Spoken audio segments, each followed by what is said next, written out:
The guy on the phone to do a second date update today had a very awkward moment on his first date that most people can relate to. Okay. You know how when your date starts off and you accidentally run over a pedestrian? Whoa, what? Yeah, that is so awkward when that happens, It's isn't it? a little more than awkward. What's up, Joshua? How you doing? Hey, Brooke and Jubal. Is he calling us from jail? Because I'm pretty sure it's a felony or something. I'm not calling from prison, no. Oh, so you didn't get caught? No, I definitely got caught. Oh. All right. Tell us a little bit about what happened, because your email just said, I need a do-over because I ran over somebody. Oh, my God. And that's very confusing. subject It's like, line? all right, we'll do a second date update on that. What does that mean? So here's what happened. I met Kara on eHarmony. Okay. She's great. And we decided we're going to go to a concert because we both really dig on music. And I pick her up at a coffee shop, and we're talking, and it's awesome. And I'm just really into the conversation. And then I accidentally ran over somebody. No, you don't just throw that in there so casually. Like, I pick her up, the conversation's great. Oh. And then also, yeah, we heard a little thump, and then I realized, did it again. Ran over a person. Speed bump. Okay, so people freaked out, but it was not my fault. Wait, okay, but clarify for me. When you say ran over a person, do you mean like full speed ahead, like thump over a person? No, I was at a stoplight. It had turned green. I don't know if the guy was hurrying to get somewhere, but he darted in the road, and I figured that it was clear to go. I didn't see him, and Kara yells, "You hit somebody," and I said, "What?" You had to be told that you hit a pedestrian. You didn't just know that? Well, I ran over his foot. Like, it was his foot. Okay, so he didn't like hit your windshield and you didn't notice. No, he didn't crack in the windshield. Okay. But I was really paying attention to her because I'm trying to be a better listener. And so I said, "What?" And there were no cars behind me, so I stopped the car and I put it in reverse and... Ran over his other foot? No, I didn't. I just, nicked his knee. I glanced off. So you almost ran over him a second time. That's an accurate statement, but in my defense, it was his fault. No, there's no defense. And you don't sound guilty about this at all.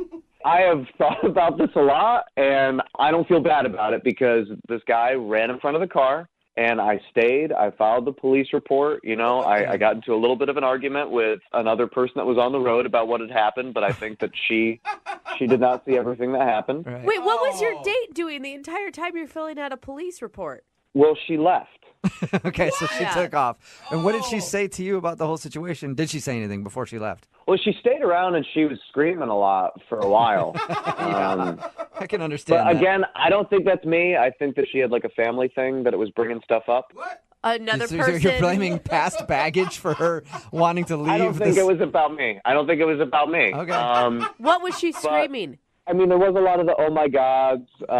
There was a lot of "this shouldn't be happening." And is that the last you've heard from her? I mean, I was shouting her name out as I noticed as she was leaving, and then the police officer was really stern with me paying attention to him. Yeah. Oh, yeah. They usually So like she you. might have said something else, Okay. but I didn't hear it. So her walking away while you're filing a police report after accidentally running over some guy's foot is the last thing you've seen of her. Yes. All right. Which, could actually be good for you because she sounds like a key witness in all of this. And I don't think that it was the other guy's fault. But it was his fault. I have been to court about this. No charges are being pressed. Yeah, because she wasn't there. Dude, you hit him twice, man. The second time was a glance. So I disagree with the term hitting twice. Look, it was an accident. It just happened to take place with a really cute girl on a first date, and I just need a do-over. And it will be a do-over where we take public transportation or... Is that because your license has been revoked? No, I still have my license. Okay. It's just provisional, so I cannot drive at night. Okay. So have you tried to call her since then, though, or will this be your first attempt to reach out? I texted her, and I told her, "Hey, I know that was crazy. Sorry about the guy. The guy's doing okay." And nothing? No response? It's funny, when you see the little ... dots with the text sometimes. Yeah. I think I saw that right afterwards, but then nothing. Oh. Nothing. So she thought about So responding weird. to you and then stopped herself. Yeah, it seems like maybe she started to say yes, of course, and then she was just nervous. All right. Well, we'll play a song, come back, call her, and get your second date update, okay?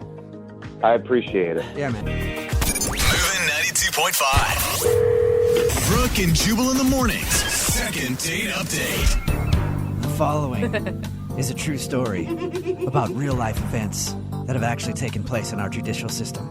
The names and dates have not been changed. They're the same. Yeah. They're the same names and dates because it's really not that big of a deal, but it sounds cooler if I talk like this. And Joshua is on the phone today for a second date update. If you just missed the first part, he ran over a dude on his first date and had to give a police report and has had to go to court over it and everything else. He was found not guilty of any crime. He says that the guy jumped out in the crosswalk when he was not supposed to be in the crosswalk, and then he ran over his foot. And then when his date screamed, "Oh my God, you hit somebody," he reversed and sort of ran over the guy a second time. Yeah. And then his date, Kara, who we're about to call right now to figure out why she's not calling him back, even though we already kind of know, Definitely no. left while he was giving the police report, and he hasn't been able to talk to her since. Josh, I mean, do you have an idea of how to come back from this? Because I don't think it's the accident that's so much the problem. It's your nonchalant attitude about running over a pedestrian. Again, like the guy didn't tumble in front of the car and smash my windshield, and I didn't go, what? He ran in front of me, I got his foot, and then I kind of nicked his knee on the way back. All right. It wasn't like you targeted this guy out of nowhere, like, hey, hold on 1 second. This guy needs to get run over. And then put on some AC/DC or something and went after him. It wasn't like I maliciously ran over the dude. It was just an accident. All right. Well, I'm going to dial her phone number right now, okay? Okay, cool. Thank you. Thank you. Here we go.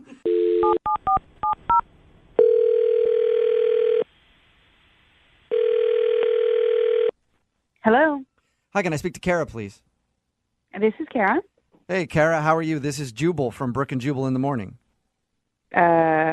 Great. This is weird. I can understand how you'd think that. I'm actually on the phone with you right now because we're doing a segment called the Second Date Update. And basically, we want to ask you some questions about a date that you went on recently with a guy named Joshua. Oh my God. Yeah. Uh-oh. The thing is, he really liked you, and he asked us to call you and find out why you're not calling him back. What? Yeah. He wanted. Okay, he wanted what? He wanted you to call me? Yes. He sent us an email and told us about your horrible first date.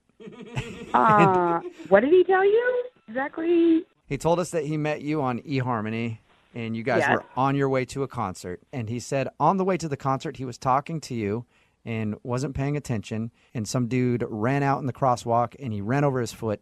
Then you screamed, and then he put the car in reverse and kind of hit the guy again. Oh God. Yeah, that's pretty much what happened. So is that the reason you're not calling him back, the whole accident? Because he said that you left while he was giving a police report. I was pretty shaken up. I mean, I've never even seen anyone hit by a car, much less being in the car. I was in the Right. car. I mean, it was so crazy. And then I had to tell him, you hit someone. And then we backed up and we hit him again. Well, It was like, But the guy Kara. was all right?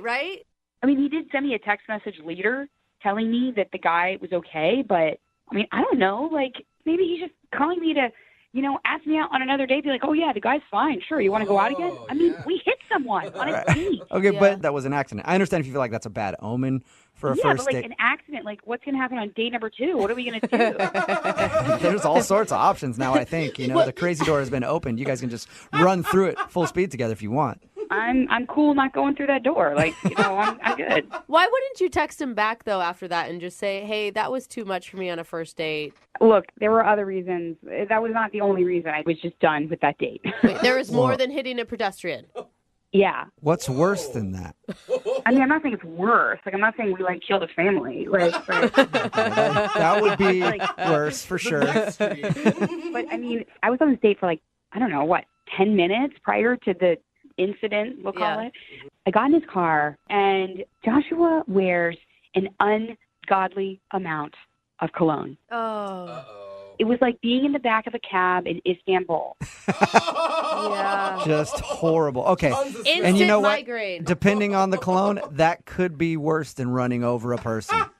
I mean, that person was okay. If I stayed in my car much longer, I would not have been okay. So that's why you left. You didn't actually leave because of the pedestrian. You just didn't want to ride home. I'll be honest, it was like, dude, my asthma was going to be like, hello. Like, there was no way. There was no way. And I'll be honest with you, like, I don't understand how it is that he could have sprayed that on himself in the morning and was like, yeah, I smell good. Like, no way. Excuse me, can I talk now? What's going on? Oh, Kara, that's Joshua. He's on the other line and wants to talk to you. Kara, what is up? Why are you saying this? You know that's not true. Joshua, look, I did not know you were on the phone. And I am really sorry that you had to hear it like that, but it is true. I'm sorry. I put on a little bit of cologne because I cared about the date. I wasn't swimming in it. I'm sorry. Like, I feel bad kind of right now. Like, I'm glad you cared about the date, but it's not that there's nothing wrong with, in general, putting cologne on, but don't you remember I rolled down the window? Like, it was really cold outside, and I rolled down the window, and I was like, hey, look at the fresh air. This is great. You didn't think anything was weird about that? That was part of the distraction that, all right, look. If you wouldn't have rolled down that window, he wouldn't have had to hit somebody. I will have you know that I get a lot of compliments on my cologne, and the majority of them are not from family members. Well, that's fine. Then they can go out with you and be in a small enclosed space and have asthma, but not me. I felt like I was going to die, okay? Not unlike the person you ran over, and I didn't have my extra inhaler with me. Well, the person that I accidentally ran over his foot was nowhere close to death, which I would say is, maybe similar to how your cologne... Okay, look.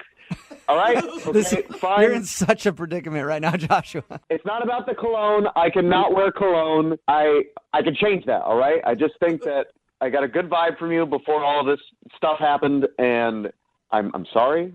And which part are you sorry for, the cologne or the almost dead dude? I mean, he's not almost dead. Come on. Wow. This was found out in a court of law. He was fine. But honestly, like, I'm just trying to give you feedback about your cologne. Like, it just doesn't smell good, and the amount didn't smell good. And I'm not trying to be mean. It is what it is. And besides, I didn't know you were on the phone. They tricked me. So wait, were you attracted to him before you smelled him? No, I'm serious, because the smell is automatic turnoff, but there could have been something pre-smell. When I saw his pictures online and we communicated online, it was really cool. And when I saw him from far away, it was great. When I walked up close, not so great. But, and I don't mean like he was ugly. I mean like it was the smell. But from far away, it was good. I mean, it just like once you got closer. Can you please stop talking about how bad I smelled? Well, Josh, do you want to go back to talking about the guy that you hit? We have two options here. Oh, that's a good point. I feel like there's a door number 3 that we're not even talking about here, which is we were having a pretty good time before I hit someone. And, That's a really weird thing to say. Okay, but anyway. I know, I'm just acknowledging the elephant in the room that we've been talking about this whole time. But if when it comes to the cologne, I don't need to wear any cologne. I could just wear deodorant. I could not wear deodorant. I could not have any of that. Please wear deodorant. I don't care if you're going out with me or not. You should be wearing deodorant and none of that like natural stuff, like actual deodorant. So actual deodorant. Well, all right. How about this, I Kara? don't use crystals. I have never used... Oh, okay. Okay, let's not get into deodorant brands right now. I just want to ask Kara a question.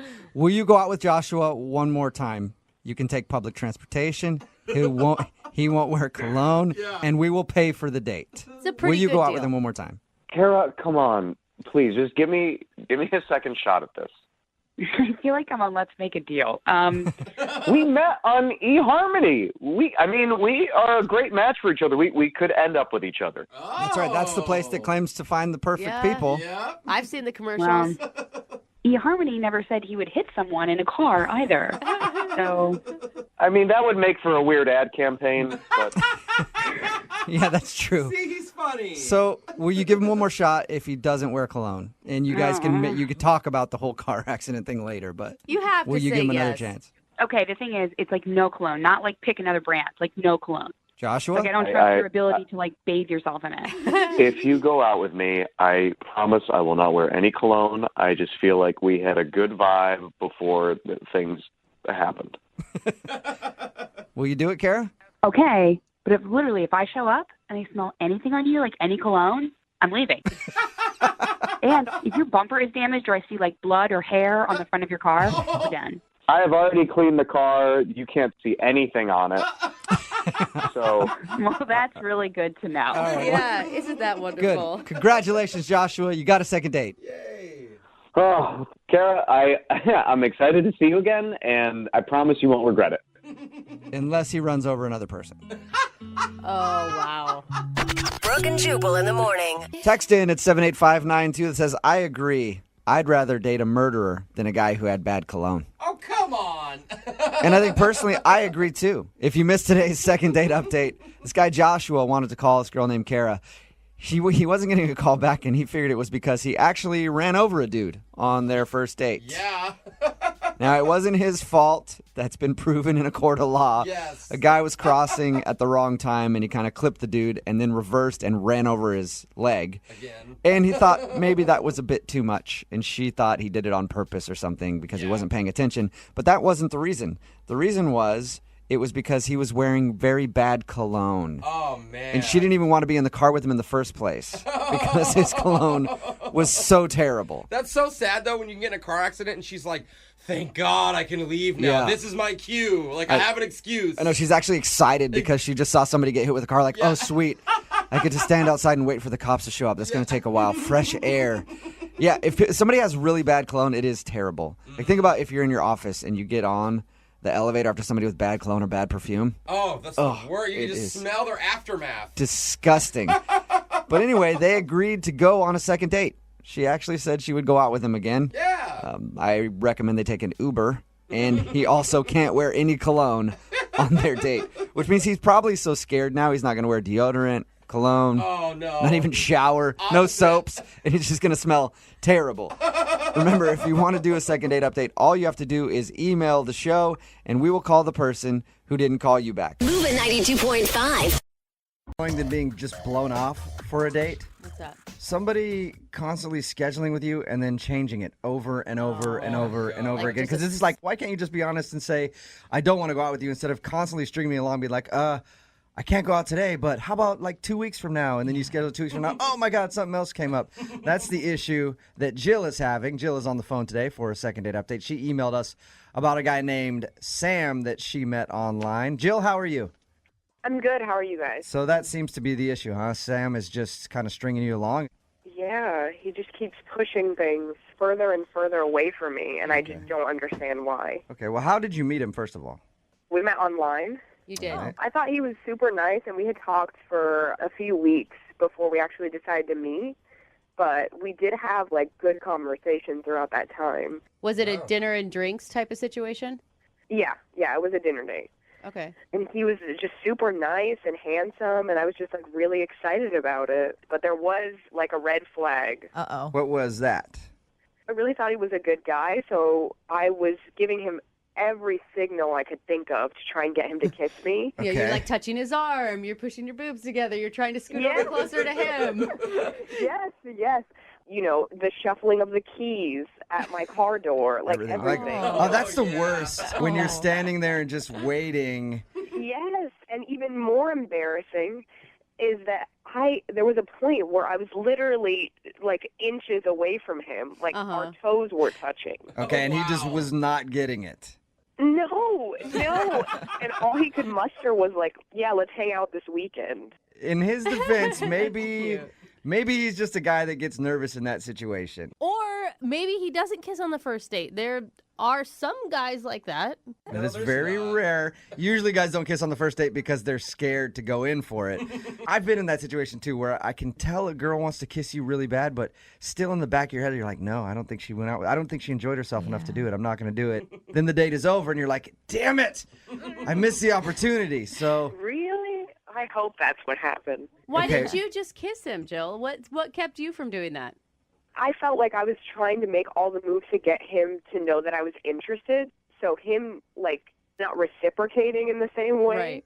I felt, like, nervous about it because I'm like, I'm not going to just, jump on him because I was giving him all these signals. do you feel like he didn't want to kiss you? I don't know. That's what I don't understand. Like, I thought it was a good sign that he said, all right, let's hang out this weekend. So I'm like, okay, so he doesn't not have an interest in me. He does because he wants to see me more. And anytime you refer to future plans, it's always a good sign. If we call this guy and get him on the phone and he says, dude, she just was like, a close talker, especially at the end of the night. Like she was jingling her keys in my face, and her breath was just terrible. And I thought about kissing her, and she just smells funny. Are you going to be upset? Of course, but I would at least like to know. Yeah. Because he keeps making these future plans, but then they just keep getting pushed like every 3 days. Like the day comes and then he's like, sorry, I forgot about this with work or whatever. Let's hang out a couple days from now. And then that day comes and he's like, you're just going to kill me, but this and this came up. How many times has he rescheduled? 5 times. Do you think he's just flaky, or do you think that he's trying to not see you? I don't know. I usually think that, like, you would just stop responding or send me a text and it just didn't work out or whatever. Right. But don't keep rescheduling. And Yeah. I just really want help with it because I don't know what went wrong. I'm a person who overbooks myself, and I always screw somebody in the situation, and it doesn't feel good. So maybe it's just that, he has a couple more priorities over you right now because you've only gone on one date. Yeah, and I understand that. I just would want to know that that's the truth. Yeah. And not feel like he's just stringing me along. You know what I mean? Totally. So you're kind of in that weird limbo spot where you're like, okay, is he really that busy? Yeah. Or is he blowing me off? Exactly. Okay, well, we'll play a song, come back, call him, and get your second date update, and hopefully we can find the answer for you, okay? Okay, thank you so much. All right, hang on. Moving 92.5. Brooke and Jubal in the mornings. Second date update. All right, Jill, you ready to go with your second date update? Yeah. Okay, I do have to tell you, unfortunately, I'm going to need to reschedule your second date update for 3 days from now, okay? That's all right. Don't do that to me. If you're just tuning in, Jill wants us to call this guy named Sam. They met online, had a nice date. At the end of the date, he kind of chickened out in kissing her. But they made plans to go out again, and he's been blowing her off constantly, just rescheduling the date. He hasn't actually said he doesn't want to see her again. So we're going to give him a call, see if we can get him on the phone, and ask if he's legitimately busy and has to switch the date every time, because he's switching now 5 times. Is that right, Jill?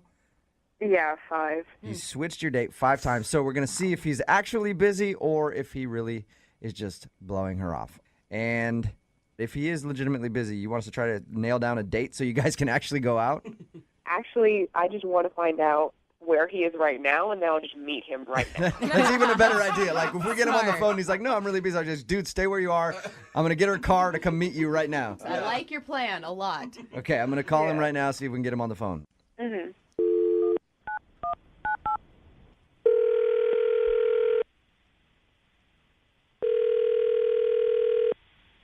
Hello? Hey, is Sam there? Yeah, this is he. Sam, how are you? This is Jubal from Brooke and Jubal in the morning.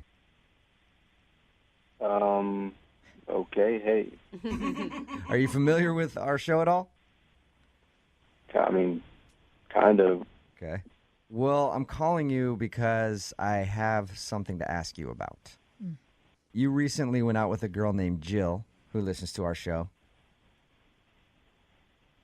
Yeah, I did. Okay. And How'd you Jill guys- Jill emailed us and told us a little bit about meeting you, told us about your date, said that she liked you a lot. She says that you guys have tried to schedule meetings to go out again, and every single time the date comes up, you switch it for a couple days. Like, you've blown her off 5 times now, and she's wondering if you actually really want to go out again or if you are not into her and you're just afraid to tell her that. No, I'm not blowing her off. I've texted her. Okay. I'm just busy. I'm really busy. That was her worry, because she told us that you've texted her and you've, like, changed the date every single time that you guys are supposed to go out. Yeah, I mean, I work. I'm busy. I mean, she's a nice girl. She's great, but I just have a lot to do right now. But you can see how she'd think that you're blowing her off, right? Are you really that busy? Yes, I'm busy, guys. I mean, why are you questioning like I'm lying? I'm not. Well, I don't know. Just because, not Sam, I don't mean, accusing I've been in the situation before where, I've either done that to somebody or somebody has done that to me, and you feel like, man, they just don't want to see me again. So Jill emailed us to call you and ask if you didn't want to see her again. So you do want to see Jill again? Yes, of course. I mean, she's great. She's pretty. She's awesome. I'm busy right now. We have to find the time. What are you so busy with? I know you work, but 5 times is a lot. Are you just kind of nervous around her? It's understandable if you are. I mean, I'm kind of like uncomfortable about this, so I can tell you guys what's going on if you promise you just kind of like stop questioning me about it, writing me about it, because it's making me a little awkward. For sure, man. Like, I just want to let Jill know that you actually like her so we can get you guys in the same place at the same time, like you've been trying to do. Just, you can let her, maybe it'll help if you let her know that I do want to see her again. It's just there's a reason why I'm taking it slow. It's because I did get out of a relationship a couple months back, split from my ex, and she emailed me, and she told me the reason why she broke up with me is because she said I was a bad kisser. Oh, all right. That sucks. So you got broken up with because you're a bad kisser, and that's why you are scared to kiss Jill. Yes. You know that can't be a real reason, and that your ex is just trying to hurt your feelings, right?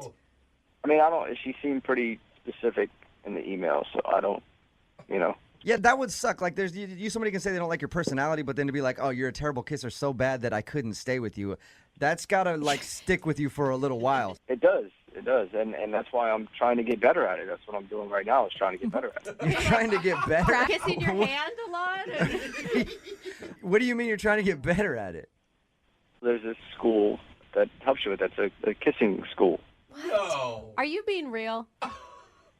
Yes, that's why I've been kind of pushing the dates back, because I've been busy going to school. They have, like, workshops. You're kidding me. Wait, you're paying? Sam, you're going to a kissing school? Yeah, and this is why, that's why I'm uncomfortable about it. It's like I tell people, if I tell somebody, they're not going to believe me, or they think it's a joke or something. It's like, no, it's real. That's awesome. This really exists? It's not like you're meeting somebody in the back alley, right? No. This is a legit, real school. It cost me $375 to sign up. Oh my God. And, they offer you workshops, and there's one-on-one lessons and all that. And it takes a little bit of time. And once I'm done, that's when I'll call Jill and we'll go back out. Man, hey, Sam, good for you, man. Yeah. Like, hey, you know what? Thank you for sharing that with us. I appreciate it. I know, like you said, you feel embarrassed about that. But if you feel like you were a bad kisser and you didn't want to kiss her, I would think that a girl would be flattered by the fact that you just paid $375 to go get classes to learn how to kiss her right. Yeah, honestly, that's what I'm hoping for. So, I mean, if you guys can tell her I want to see her again, I definitely told her. But if maybe you can kind of back me up, that would be great. Sam, you know what? Why don't you just tell her, because she's actually on the phone listening. Oh, wait, what? Jill just listened to our conversation. Oh, I had no idea that was the reason. What's going on here? It's called a second date update. We do it on our show where we call somebody who went on a date with one of our listeners and they think they're being blown off, and we ask them what happened. We have that person listen on the other line to see if we can get an answer. And Jill just heard you say that you're going to a kissing school, so hopefully you can kiss her better if you guys ever go out again. Please tell me this is like make-believe, this is a joke. It's not Poor real. thing. It's not make-believe. Oh, you poor baby. I'm so sorry you had to go through that. This is really embarrassing for me. I mean, I screwed up somewhere in the past. Obviously, I'm just trying to fix it so I don't do it again with you. And yeah. Sam, you make it sound like you're like a drug addict who like had a problem and then fell. You just were told by an ex that you don't kiss that well. It's not like a problem you had in your past. I think you're gonna be okay, man. Kissing rehab. Yeah. I mean, I actually think it's really cool that you're trying to look into it and make yourself feel more confident about it, and you don't even have to worry about it. I'm not going to pressure you or anything. Oh my gosh. That's awesome. But I mean, that's the thing. I enjoyed our time. I really do like you, Jill. I enjoyed going out with you, and I don't want to ruin it by, being a bad kisser, because it's like she thought I was bad, and if you think I'm bad, and you don't want to go out with me anymore, it's like, No. I understand why there would be a fear there, but it can't be so bad that I would not. Sam, it would find it hard to believe that you're that bad of a kisser. Yeah. That Jill's going to kiss you one time after she already likes you from your first date, and then she's just going to go running for the hills. Like, oh my God, it was terrible. Yeah, maybe. I doubt that you're that bad of a kisser. I thought I wasn't that bad before, but clearly someone broke up with me. Well, you got to be way better now. It's sometimes like it's just that two people's chemistry doesn't work well together, and maybe it was just you and your ex. Kissing with a different person is different every time. I mean, and think of all the cool stuff you've learned. Yeah, I mean, the classes have been good, and I really feel more comfortable doing it. I just want it to be, perfect, I mean, they say first kiss is always like that, the big thing, Sam, I have an idea. Why don't you save the rest of your $375 and we just go out on dates and then we can practice? All right. Oh, that's a good idea, Jill. Sam, would you like to go out with Jill again on a second date? We will pay for it. Of course. I mean, yeah, absolutely. Okay. But and before your classes are done at the kissing school, I want you guys to go out soon. Okay, yeah, I can do that. I mean, I would rather practice with her than spend money. Yeah. Yeah, there you go. Extra credit, Sam. So you'll go out with Jill again. Absolutely, I want to. Jill, I'm assuming you want to be his kissing coach from this point on. Oh, of course. All right, well, congratulations then, you guys. Jill, you got your second date. We'll send you guys out again. Yay. All right. And if before you guys get more intimate and he suddenly disappears, he's like, I was going to a sex school trying to figure out how to... I would not recommend another date after that, okay? Brooke and Jubal in the morning. Text in at 78592 says, that's so sweet. I almost cried. Really? Enjoy the kissing classes, cutie pies, is what it says. It's Brooke and Jubal in the morning. And we're talking about the second date update. If you missed it, Jill went out with a dude named Scott once. And after that date, he kept being kind of elusive and postponing the second meetup. In fact, he rescheduled 5 different times. And Jill thought, of course, she was being blown off and couldn't figure out why because they had such a great time. And we got Scott on the phone, and he revealed that the reason that he kept promising a date and then changing it is because he enrolled himself in a kissing class to improve his kissing skills. Wow. He said he had an ex who recently said the reason she dumped him is because he's a horrible kisser, so he's trying to fix that. I just have so many questions about these kissing schools. I know, I didn't know they existed at all. Interesting. Jill thought the reason was endearing and cute, and of course wanted to go out with him again if he learns to be a better kisser. Yeah. I wonder how bad he really was, too. I know. I mean, where you literally have to pay to have someone teach you? That's pretty bad. Just keep doing it, man. You'll get better, I think. That's what we've all done. Well, I don't know. I've had a couple boyfriends, and I'm like, that's not ever going to improve. There's some people who never get better at it at all. That's true. So they're going to go out again. Remember, if you want a second date update, all you have to do is email the show, and we will call the person who didn't call you back. Move at 92.5. Brooke and Jubal's second date update. If you are absolutely terrible at dating, there's really only one sure way to find out. And that is to email us at brookandjubal@moving925.com, and we'll do the second date update for you. We've got Will on the phone right now. He emailed us about a girl named Kate. What's up, Will? Hey, how you doing? Good, man. Oh, well, Will with the broken heart. How long ago did you go out with Kate? Just not too long ago, like last week. We met online. Okay. Oh, all right. Okay. Dating website or Facebook or something like that? Dating website. Okay. Yeah, it was cool. You sound very... I'm a little nervous. Okay. But... I'll say nervous or stoned. Figure it out. And I'm not judging with either one. What did you guys do on the date, Will? Well, we thought we'd keep it casual and do like some bowling, dinner, drinks type deal. So it was cool. All right. And did you guys like kiss or anything at the end of the day? You go back to your place, or did you just bowl and have dinner and you went your separate ways? I mean, I walked her to her car and gave her a kiss goodnight. And I thought there'd be like a second date. I mean, she's so funny. She's got a great smile. You haven't heard from her at all since your date? No, I figured maybe Jubal, if you called her, maybe. Yeah, that's always a good idea. You know, ladies always answer to Jubal. You're the man. Ladies never tell me no. Well, can you think of anything that went wrong, or was there any awkward moments that you can recall? I mean, it's the first date, so you're bound to have a couple awkward moments, I guess. Mm-hmm. But I really thought we hit it off. Okay. Did you express your emotions a little bit better than your monotone voice that we hear over the phone? I've got game. Okay. Sorry, Will. Okay, go. All right, Will, we're going to call her right after this and see if we can get her on the phone and ask her why she hasn't called you back, okay? Oh, thanks a lot, you guys. Now he's trying to show emotion. And give Will A for effort. I'm pumping it up for you, man. Thanks, man. Appreciate it. All right, Will, hold on, okay? All right, cool. Moving 92.5.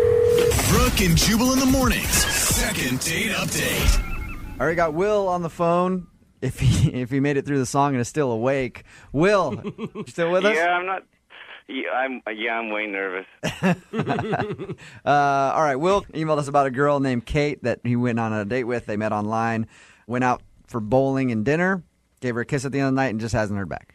I hope you didn't really royally screw this up. Yeah. Are you ready to give her a call and ask her why she hasn't called you back? Yeah, all right, let's do it. All right, Will.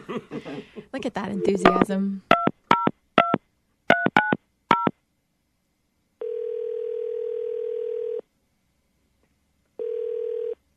Hello. Hi, can I speak to Kate, please? This is Kate. Kate, how are you? This is Jubal from Brooke and Jubal in the Morning on Moving 92.5. Hi. We are calling because we have a mutual friend. Who's that? It's a guy named Will. Do you know a guy named Will? Yes. Okay. We do a thing on our show called Second Date Update. It's where somebody goes on a date with someone and then blows them off, and we call to find out why. So Will emailed us about you. He said that you went out on a date for bowling and dinner, and he hasn't been able to get a hold of you since. So we wanted to ask you why you haven't called him back. I'd rather not talk about this with you, and I'd rather not talk to him again. Oh. Whoa. Well, why don't you want to talk to him again? I just don't think it's a really great idea. Kate, are you angry with him? Can I ask that? No. No, you're not No, angry. no. Are you embarrassed? No. Did he do something on your date that was offensive? No, the date was fine. Kate, he gave us permission to call you and ask you the question. He gave us permission to air whatever you say about him. I mean, if there's a problem, it's really his fault for asking. If it's something that, if it's some information you don't think he wants out there, he's the one that called us and asked us to get a hold of you. So, Well, there's definitely information he did not want out there. Oh, my But he didn't give me. all right. But you found something out about him after the date. I did. Did you Google stalk him, or what'd you do? No. So, one of my friends, when I got home after the date, she convinced me that I should actually get a background check done on him. Like a full-on, like you paid for a background check? Yeah, I found out he has 2 indecent exposure charges. Are you serious? Oh, no. I am totally serious. How long ago did they happen? Oh, whatever, 007. You did a background check on me? Kate, Will's on the phone. I could Oh, my totally God. explain that. Explain it, Will.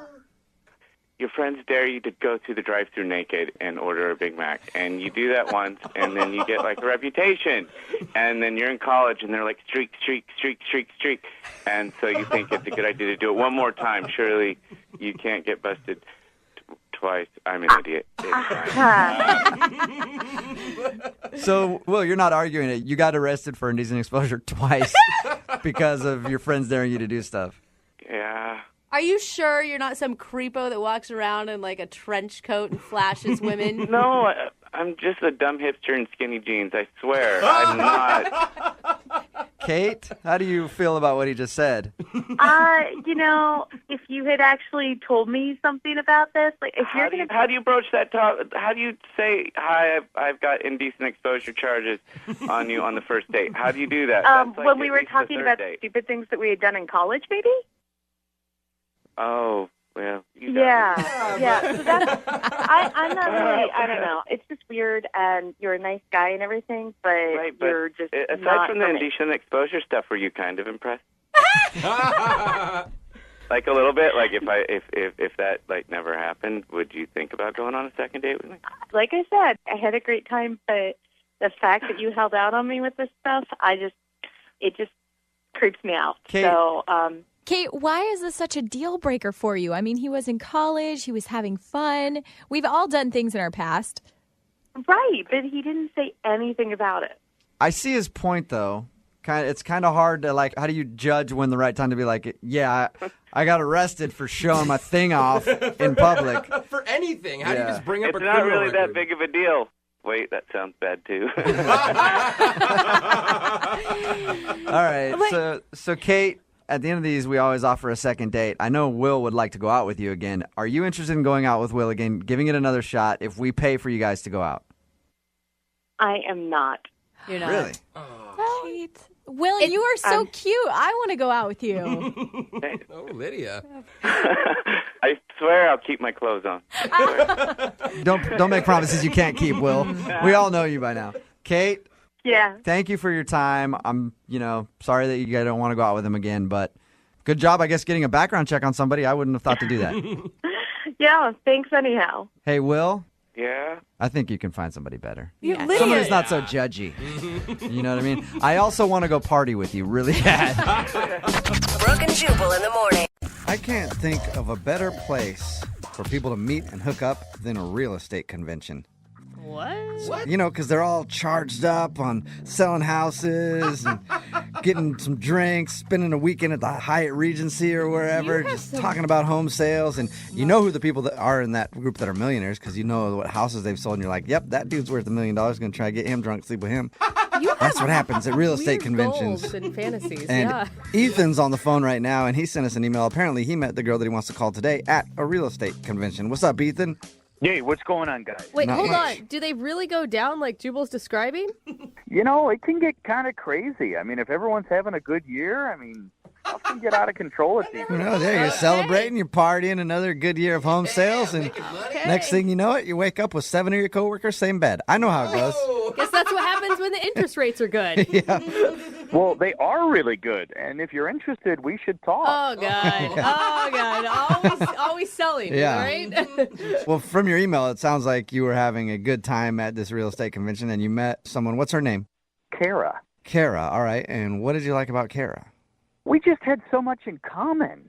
I mean, we're both in and out of home so much, and we both love Dutch colonials. For her, it's just a super big turn on. It's a turn on. I'm not a big condo guy, and she's a condo girl, so we appreciate our differences too. Okay, I see that. It's good that you guys figured that out early on in the relationship. Townhome kind of person. Yeah. Wait, did you actually go on a date with her, or did you just do the hookup thing at this convention? Well, that's where things kind of got messed up. See, I was at this convention because I was up for an award. Oh, congratulations. Yep, and actually won the award. Oh. Hey, congrats. Sweet. What was the award for? Selling the most Dutch colonials in a week? Or I don't even know what kind of awards they have at these things. Well, this one was for the best ad of the year. Oh, Best ad. Like a commercial? Yeah, so it was a picture ad. This was me photoshopped in front of a house holding a cat and said perfectly good home. P-U-R-R. Clever. All right. Clever. If I saw that on a bus bench, I might think of giving you a call. This guy's pretty cool. Yeah. Exactly, and a lot of people did. Oh, my God. So, wait, was it the big award that had her turned on about you, or how'd you guys actually meet there? She actually congratulated me on the award after I won it. And we're talking, and she walks up, and I'm like, wow, she is cute. So we start talking, and, like I said, we have a lot in common. So I suggested we go to a business lunch together. And she thought, yeah, that's cool. Let's do that. Okay, that's still not a date, though. Well, Kind of, right? that's probably when I did what I did that I shouldn't have done. Oh, no. What'd you do, man? I said, we could skip the lunch right now and go up to my hotel room if you want. Oh, God. You got right to Jesus. it. God, you didn't even buy the girl a drink or anything? My God. Well, to be honest, it looked like she already had a few, so I wasn't worried about that. What did she say? Yeah. Well, the vibe definitely changed right away. Even though I said to her, hey, I'm just joking, even though I kind of wasn't. Even though if she would have said, yeah, absolutely, you'd have been up in that hotel room before she could even make it there. Of course, but, so I don't know. The conversation changed after that. Okay. Yeah, because it sounds like you're kind of a sleazeball. Oh, not at all. In fact, I tried to help her with that because I told her after we were done talking, there's this other guy that I'm very much in competition with. And I just said, hey, stay away from this guy because, he sleeps with everybody. Oh, nice. And I will only sleep Okay. with you tonight. So you just What a gentleman. offered up that information to her about that dude. Just watch out. Well, he's dangerous. I mean, that's his whole goal of going to these conventions. Uh-huh. And I saw him eyeing her, so I knew as soon as we were done talking, he was going to try to pounce on her. Wait, hold on. Maybe it was just your assumption that she wanted to sleep with any of you. that was the problem? Well, it's a real estate convention. Everyone's having a good year. All right, so everyone's horny. Yeah. Well, it's like I said. I told her I was joking, but this guy wasn't, and he'd actually do her. Again, she does have a choice in all of this. Yeah, but apparently not. What? All right. And I don't know. Maybe like bad mouthing him. She took that the wrong way. Also, Who knows? How is it a mystery that she's not calling you back? Yeah, because we have so much in common. No, I think You're right. I know. It's weird, man. I can't figure it out either. So what we're going to do then is play a song, come back, and then call her and figure it out with your second date update, okay?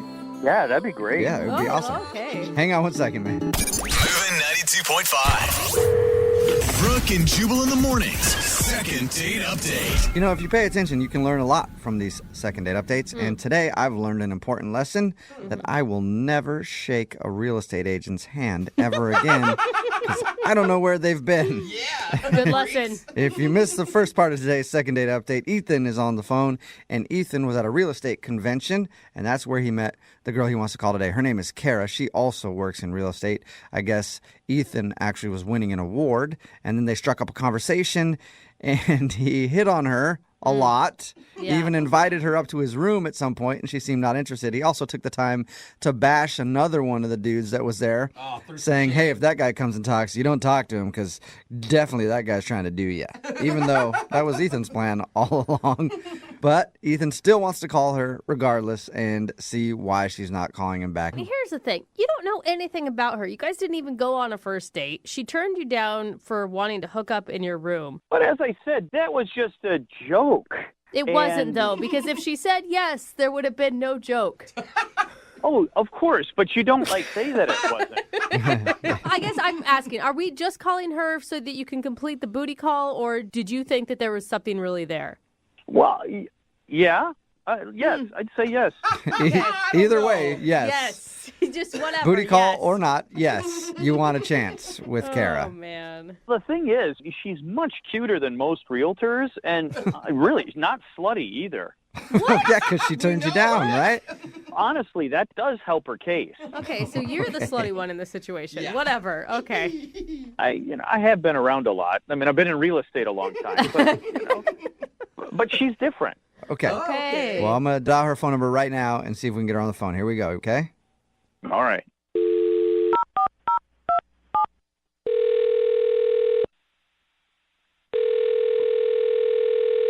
Hello? Hi, is this Kara? Yes, this is she. Kara, how are you? This is Jubal from Brooke and Jubal in the morning. Okay, great. How can I help you?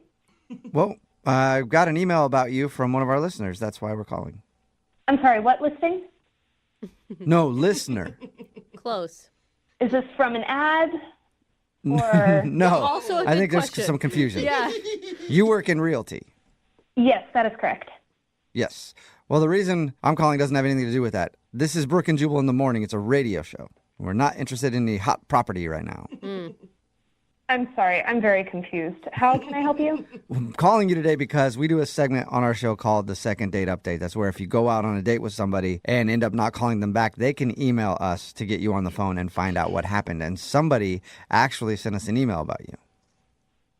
For a date?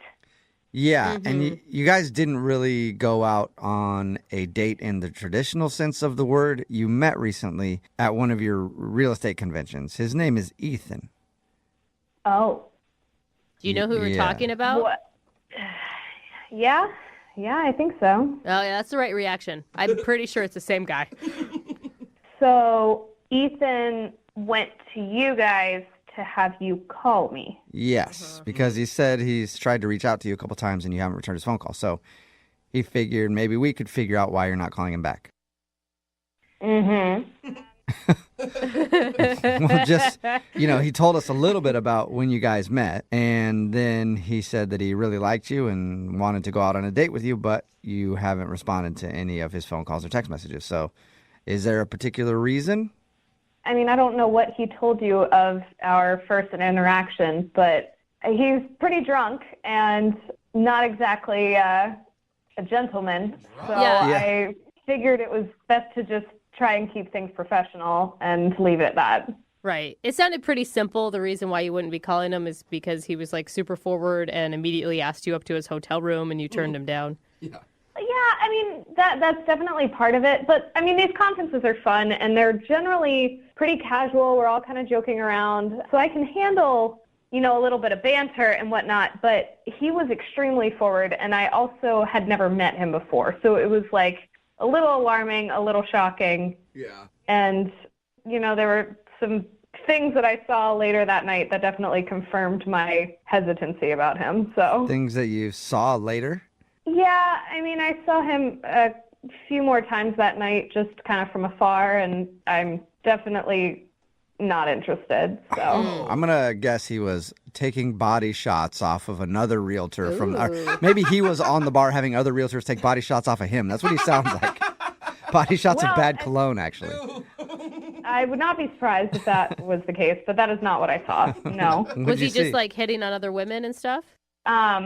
Later that night, it's getting kind of rowdy. It's a conference. Everyone's having a good time. And, you know, I was going to go head up to my room and call it a night because it'd been a long day and whatever. So I'm heading into the elevator, but it's super crowded. There's a lot of people. And I see him with this other guy who he was totally bad-mouthing earlier. And they were kind of all over each other. Wait, what? Wait, what? Hold on a second. Yeah, so I don't know what that was about. I don't know. Can you? They were all over each other? Good for Define what that Ethan. means. Yeah. It definitely seemed like they were interested in hooking up, which, Whoa. I mean, I guess more power to you, but I'm not interested in playing that game. So it was a weird dynamic. Dude, he left that part out of the story Yeah. for sure. He told us that he like warned you about some other sleazeball real estate agent that was trying to get in people's pants. Yeah. Didn't realize it was his pants. Trying to get, yeah. Yeah, and I generally think it was the other way around. So Yeah. Well, Ethan was just trying to get lucky that night with somebody. Dang. I guess. yeah, I don't know, but you know, he was saying whatever he needed to said to get what he wanted. So he was bad-mouthing this guy to me in order to try to get at me.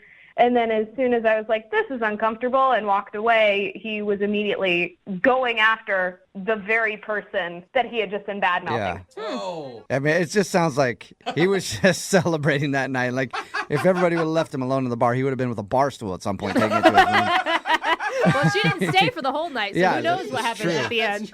Kara, I do want to let you know that Ethan is actually on the other line listening to this conversation and wants to talk to you. Wait, what? Yeah. I think he's still there. Ethan, are you there? I'm not sure what you're alluding to with me is completely accurate. You don't seem to have the correct picture of what happened. Really? Are you kidding me? You guys were all over each other in the elevator and then, like, definitely went to the same room. So I don't know that I can, I don't know that I'm alluding to anything that wasn't pretty blatantly out there. No, I don't know what you mean by all over, but I mean, you know, the collar was messed up on your shirt, and I was just trying to fix that for him. So I don't know what else you're alluding to. Wait, Ethan, are you denying that you hooked up with the other dude? I really don't understand where this is coming from. Look, I wanted to show him something in my room. I bet you did. Right? I wanted to show him my drone. That's what you Is call that what it. you're calling it? Yeah. This is the sleazeball guy that you can't stand who suddenly is your best friend. You're going to show him your drone? No, look, I mean, we're competition, but I have a new drone that's taking amazing, perfect pictures of houses from up high, and it's creating your great living results. room. And I thought he'd just want to see that. Oh. Yeah, absolutely. Nothing like some good pictures in a hotel room. You know, I take great offense to that. I mean, this guy is one of my greatest competitors, and I was just throwing it in his face. Like, hey, look what I can do. What do you got, buddy? There's so many things that you're saying right now that are... Yeah, there's a lot between the lines here. Yeah. So much. I don't know what everyone's laughing about, but if you want to call him, I'm sure our stories will be the same. Yeah, No, I mean... I don't want to call him. I didn't want to talk to you. Why would I try to get more involved in a situation I was running away from? No, I just think we got started on the wrong foot, and that we should, kind of start over. Oh. You are a good salesman, Ethan. I will give you that. Yeah. Well, this isn't a matter of sales. Like I said, I mean, we have some common interests. Like we both love Dutch colonials. Oh, that's right. And Dutch boys, maybe. Yeah. Who knows? I mean, look, It just be a business lunch. I mean, I think that's appropriate. And we both work in the same field. We might be able to help each other out on a sale. Or I something. don't think you have any intention of talking business with her, Ethan. I don't appreciate why you would say that. I mean, look, there's some friendly banter. Like she said she likes friendly banter and things. Sure, with people who don't invite me up to their hotel room within the first 30 seconds of knowing them. Well, as I said, that was just a joke, and maybe it landed wrong, but we should give it another chance. Whoa, that almost sounded like you were considering it right there, Kara. Yeah, Kara, would you like to go out with Ethan again on a second date? We will pay for it. And, like you're saying, it's just a business lunch. Nothing else. No just funny business. Yeah, business. right. A couple of realtors talking about realty. Uh-huh. Why? That is the best response. That's a good question, Yeah. but would you like to go out with Ethan again? I am really not interested in getting any more deep into this weird drama that's been established, and I'd rather just wash my hands of it. All right. Well, sorry, Ethan, you didn't get your second date. That's all right. You know, there's another convention in a month. Maybe I'll see her there. Thanks for the heads up. I will cancel my reservation immediately. There it is. Ethan, in the meantime, just keep sticking it to the competition, all right? Will do.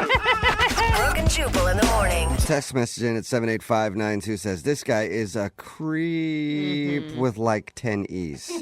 Talking about today's second date update, if you missed it, this dude Ethan told us that he met a girl named Kara at a real estate convention where things usually get pretty crazy. He said when realtors get together, he got kind of drunk and he met her and he told her a joke about inviting her up to his hotel room and then even badmouthed another realtor saying, that guy sleeps with everybody. If you're not going to go up with me, you better not talk to that guy. Well, when we called her, she told us that Ethan actually ended up going back to his room with the guy that he was bad-mouthing.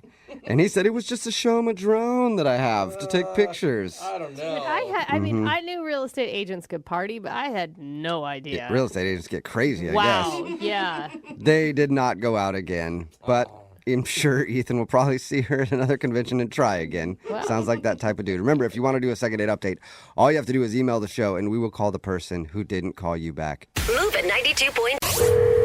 Brooke and Jubal's second date update. Some guys like older women. I know for myself personally, I've always been looking for an 80 to 85-year-old lady with a lot of money in the bank account who doesn't mind having somebody just hang out at her house and clean it all day long and maybe go play golf when she's away, you know, things like that. Hopefully she's of really poor health as well. Yeah, that would help too, but unfortunately she's not out there for me. At least I haven't found her yet. And there are a lot of women that don't like younger guys. They feel awkward about dating a younger guy, and that is the problem that I think Tommy is having. Tommy is on the phone for a second date update today, and he went on a date with a girl who's a little older than him. Tommy, how you doing? I've been better, to be honest. Oh, you sound slighted, Tommy. So, what's the girl's name that you want us to call today? Well, I guess I shouldn't call her a girl. She's older than you. What's this woman's name that you want us to call today? Her name is Carrie. Carrie, and before we get into your date, how much older is she than you? 6 years, so I don't think it's that big of a difference, honestly. And how old are you? Because, I mean, 6 years, I think, is different at 20 compared to 26. Yeah, I'm 26, actually, so Okay, she's 32 right now. That's not that big of a difference. Yeah, I don't think that's that huge. But it's enough. So tell us a little bit about how you met her. We met online. Okay. Volunteering at the retirement home, was that? I thought that's where you were. Yeah, almost 32-year-olds with walkers. She actually knows how to use the internet at her age. Wow. What attracted you to her? She's cute, and she has red hair, and I really like that a lot. She was really funny. She's very outgoing, and so we exchanged a few emails. Everything was really cool. Finally, I was like, hey, do you want to meet up? And we had talked about bowling, and she seemed excited about that, so I said, yeah, you want to go bowling? So. And did she know your age when you guys started this conversation? Yeah, it's on my profile. Okay. Yeah. So she knew what she was getting into. You know she's insane, right? Because she's a redhead. Red hair. Redheads are crazy. She's an old, insane lady. You sure you want to call this woman, Tommy? Yeah, I'm sure. All right. Tell us a little bit more about bowling. We had a great time. We had a drink. We played 2 games. I mean, everything seemed to be going really well. And then I said, at the end, you know, hey, do you want to grab another drink? And she's like, no, I can't do it. I'm a little tired, and I have an early morning tomorrow. But It's the thing about older women, man. They get tired early. You gotta get to Understandable. bed. At any point, Tommy, did you guys have a moment where your age came up or there was a difference in No, your... it was all just pretty light and easy. Like everything was really good. You know, I didn't get a sense that there was any strangeness. There was no age gap, in my opinion. We felt like peers.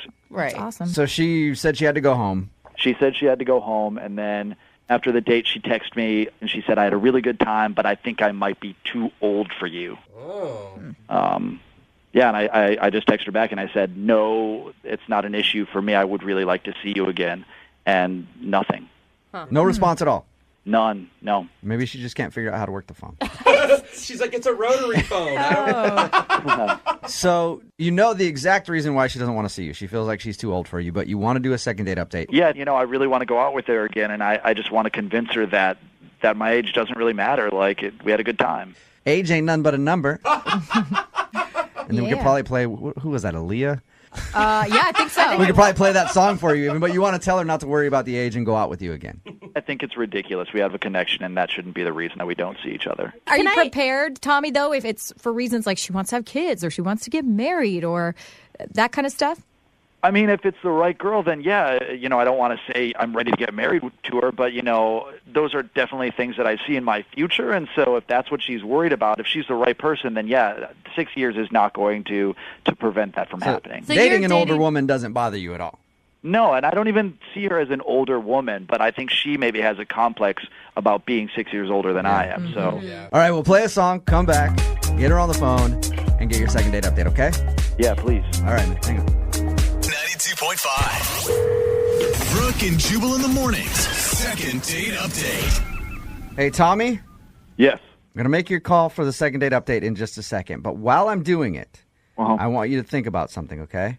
Okay. When I get her on the phone and while I'm talking to her, I want you to be thinking about all of the positives that there are to dating a younger dude as opposed to dudes her age, right? What do you have that these old guys don't have? You got more stamina, probably? Student loan debt, maybe? Worse credit, probably. Yeah, probably credit's worse, you know, but find a way to turn those into a positive when you get her on the phone. If you're just tuning in for the second date update, Tommy went out with a girl who is older than he is. She actually texted him after they went out and said that she thinks that he is too young for her, so she doesn't want to see him again. Tommy's goal here is to get her on the phone, find out if that actually is the problem or if there's more to it, and then see if he can still get a date with her because he says that age shouldn't matter. The age is irrelevant to me. I really do think it's irrelevant. Like, that to me sounds like just a poor excuse. And you do really like her. It's not just a something, you know, you want what you can't have type of situation. Totally. I mean, I wouldn't go through all this trouble if it was kind of, you know, just sort of a lukewarm date. Like, we had a really good connection. And, and I hate her. I hate her. That's why I emailed a morning show to call her. Despise this lady. We have had people who only want to talk to them to figure out what's wrong with them, not necessarily because they really wanted to see him again. All right, Tommy, here we go. I'm going to dial the phone number right now, okay? Okay, cool.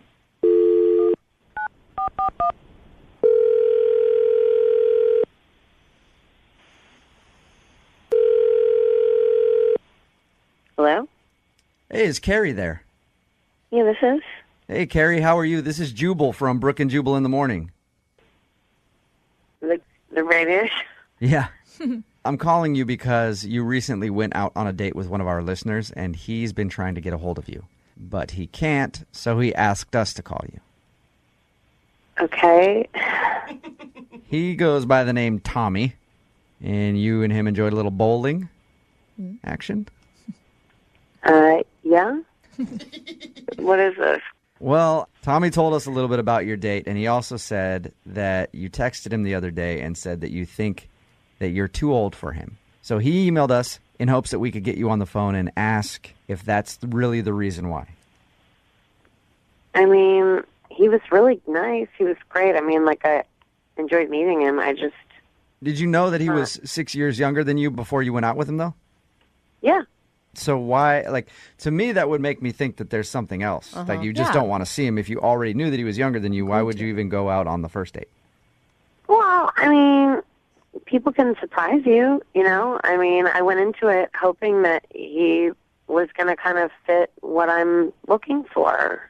What are you looking for right now? Oh, God. I'm on the radio now telling everybody about what I'm looking for.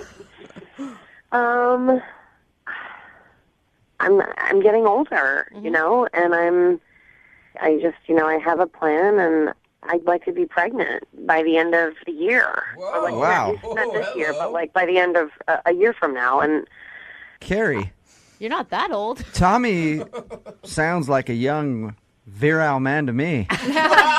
You don't want to maybe see if Tommy could be the guy to do that for you? He's got the goods.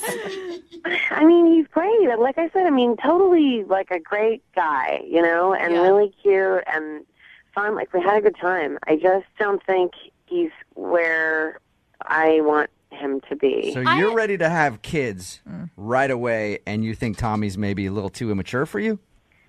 Well, okay, like, he's not as tall as he said he was going to be, and like, that's important to me when I'm very short. I want my children to not have that battle. So let me get this straight. You think that he's too short and you don't like his genetics? Look, I told him, I feel like I did it, like, nicer. He's a great guy, and he's great for somebody, but for somebody who's paranoid about my kids being short little trolls, and that's a reflection of me, not him. Right. So you're sizing up guys that you go out with based on their height and everything else because you want to have a kid that is like a certain way. Look, my family is short, and I'm trying to stop this awfulness. Did he lie in his dating profile? Was he a lot shorter than he said? Oh, yeah. His dating profile said he was like 5'11", so I was like, great, that works for me. Because, it's not extremely tall, but to a very short person like me, that's exciting. And he turned out to be like 5'7", maybe even like 5'6". But don't you think, girl, I get it. Like, there's a timeline. You want to meet the timeline. You want to have the babies. Do you care about the husband? Because from the sounds of it, it sounds like you're looking for a sperm donor. I've thought about it, but it does seem like it's more fun to do it the old-fashioned way. All right. So when I go back and talk to Tommy and tell him what you said, do you want me to leave out the part about him being short and having horrible genetics? And you just want me to tell him it's because he's too young? Yeah, I don't want him to be hurt. All right, well, unfortunately, I can't do that because Tommy's on the phone. Are you serious right now? Is it really the reason? Tommy, I'm really sorry that you heard this way. I never meant for this to... I'm 5'9", so I don't know where this 5'6" is coming from, first off. Well, if you're looking for some tall guy, you're totally disregarding every single other feature that I have. Like, I was a high school athlete. I was a college athlete. I played tennis. There's no one in my family who does not have a full head of hair. You're going to meet a tall guy, and he's going to go bald at age 35, all right? That sounds quite a pedigree. He's selling himself now, Carrie. What do you think about that? I just feel like you're looking for something that's like, yeah, you're going to get a tall guy maybe, but he's not going to have everything that I have. Every single person in my family is intelligent.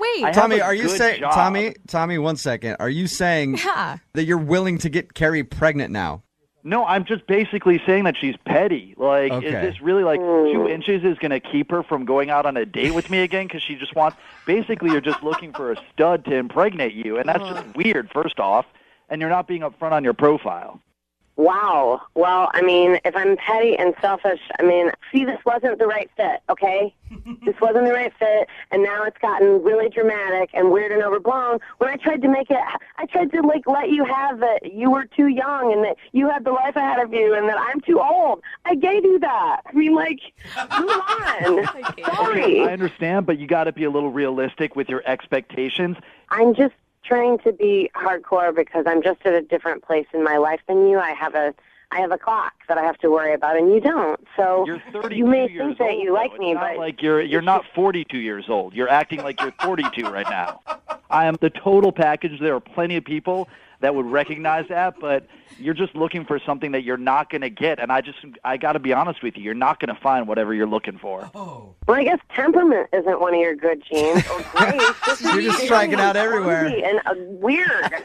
Carrie, don't you think you're looking for the wrong thing, though? I just had a baby, and I think that it's way more important to find a partner and someone that will be in this with you than 2 more inches of height. You're going to love your child. Disagree. You're going to love your child no matter I disagree. I'm on Carrie's side right here.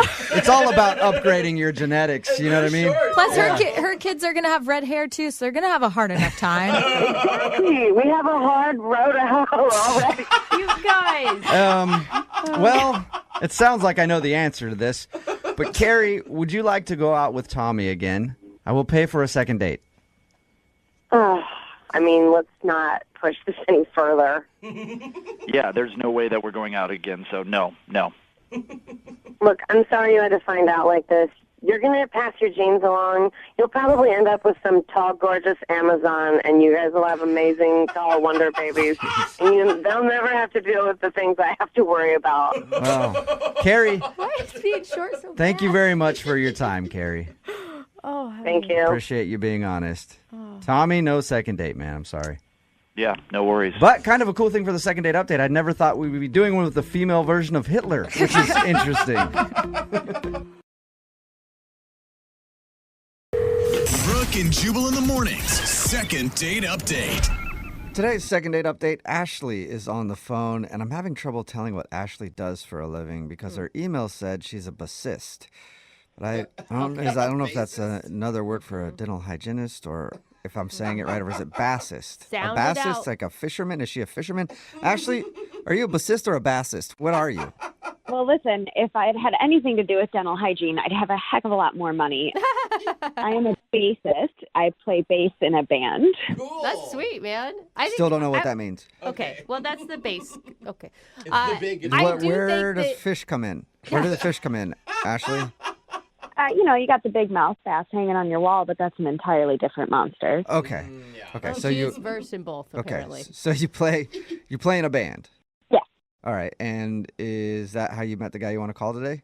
He was impressed by your bassing skills? Yes, it is. I've been promoting my band with a couple of my bandmates, and we tend to go to shows and we hand out flyers to similar sounding music. And well, I guess Billy was one of the guys that took a flyer, and he seemed pretty straight laced for the kind of music we play, but he was really nice, and he ended up coming to the show, and he brought a couple of friends, and we hung out afterwards. You say straight laced. So what kind of music you play? Polka? Easy listening type stuff? We're definitely a little bit more on the alternative side, a little more rock, almost kind of punk. Was there a Punkish, famous band that we would know that would be like your sound? We have a very similar sound to the Arctic Monkeys. Okay. No idea who that is. Yep, okay. But sweet. Okay. So he came to your show? Yeah, he did. Sweet. And did it feel like he came because he liked you? I don't know if he came to see me, but he certainly stayed afterwards because of me and our conversation. Oh, cool. Oh, that's cool. Okay. How long did you guys hang out? It was a pretty late night, actually. He came back to my house, and he was over till about 2-ish. Ooh, All right. So by coming back to your house, does that mean you guys played instruments together? Made music? We just made out. That's all that happened. Okay. All That's right. awesome. Well, that's obviously he was into you then if he went back to your place and made out with you. Yeah. Do you think he was expecting more and was disappointed that he didn't get it? I hope not. It didn't seem that way. He was the one that said he didn't want the night to end, but he didn't seem too pushy. Mm-hmm. Okay. It doesn't seem like he was just trying to get laid, basically. No, it didn't seem like that at all. And what was it like when the night ended? We kissed goodnight, and he said he had a really nice time, and he left. So have you guys talked at all since? No, he's completely ghosted me. Why do you think that? It could be anything. I mean, I've been told my place can be a little bit intimidating. Why? To be honest, I grew up in a pretty sheltered household, and so now that I have my own place, I kind of like to take advantage of art when I see it. If I go to an art festival or a street fair and there's a statue or a painting that speaks to me in some way, I will buy it. So there is a lot of art in my house. Wow. Is it like art that some people would find weird? Some of them are, yeah. Yeah, but he stayed for a couple hours Yeah. and he made out with you. So, I mean, if he could still be in the mood around your art, he probably wasn't too freaked out about it. I would assume so. Could be that he really just liked my music and it had nothing to do with me as a person, or he didn't like my music and wants nothing to do with me as a person. I think if it was one of the things about your music, he wouldn't have gone and made out with you. He would have Mm-hmm. been like, well, whatever. We'll hang out at the bar and then I'll leave and I'll be like, man, she's great. I can't wait to purchase her song on iTunes and listen to the bass. But I don't think he would have gone and made out with you. I mean, I wouldn't think so either, but at this point I'm at a loss. And, I listened to your guys' show and I thought this might be a good way to figure out what's going on. You're an interesting person, Ashley. Thank you, I think. You're like, you play in a band, like a punk band. You're into all sorts of art. And then you like this show for some reason. Yeah, what? Yeah. You're random. I wouldn't have expected you to be a fan of this show. Well, you're a delivery driver. You got to listen to something. Oh, okay. So that's, and you're a delivery driver. All right. Okay, she's stuck with us. You're interesting. There it is. Okay, well, we're going to play a song and then come back and call him and get your second date update, all right? Great. Thanks, guys. Yep, hang on. Moving 92.5. Brooke and Jubal in the mornings. Second date update. If you're just joining us for today's second date update, Ashley is on the phone, and Ashley is a bassist. What does that mean? She plays an instrument called the bass. Oh, wow. Jubal, you've come And so far. they have it in these things called bands. Oh, my goodness. Oftentimes there's multiple instruments. Uh-huh. Well, she plays the bass in a band that she describes as sort of punk, alternative, rock, punk mix, rap mix. No rap. Pop. She didn't put rap in Pop, it. Not hip, pop either. rap, no. pop, punk music. Uh-huh. Is that close to what the description is, Ashley? Yeah, I think that's a fair. Okay. Perfect. Great. All right. I'll stop trying to figure you out now. But she wants to call a dude named Billy today. She actually met him at a show and they hung out for a while. Even went back to her place and made out, but now she's not hearing back from him. She thinks maybe her art collection kind of weirded him out, but other than that, everything seemed to be going fine. All right, Ashley, I'm about to give him a call. You ready? Yes, I'm ready. I cannot believe this guy isn't calling you back because everyone knows the hottest member of the band is always the bassist. Obviously. Seriously, you deserve a call back. Thank you. Or I will go out with Okay. you later. Yeah, Apparently. sounds like it. I have a thing for bassists. I can't help myself. That's a no. All right, we'll move on. Brooke just got rejected. I know, this is all awkward Well, now. not the first time. Well, let's call Billy and see how that goes. See if that goes any better. Here we go, Ashley.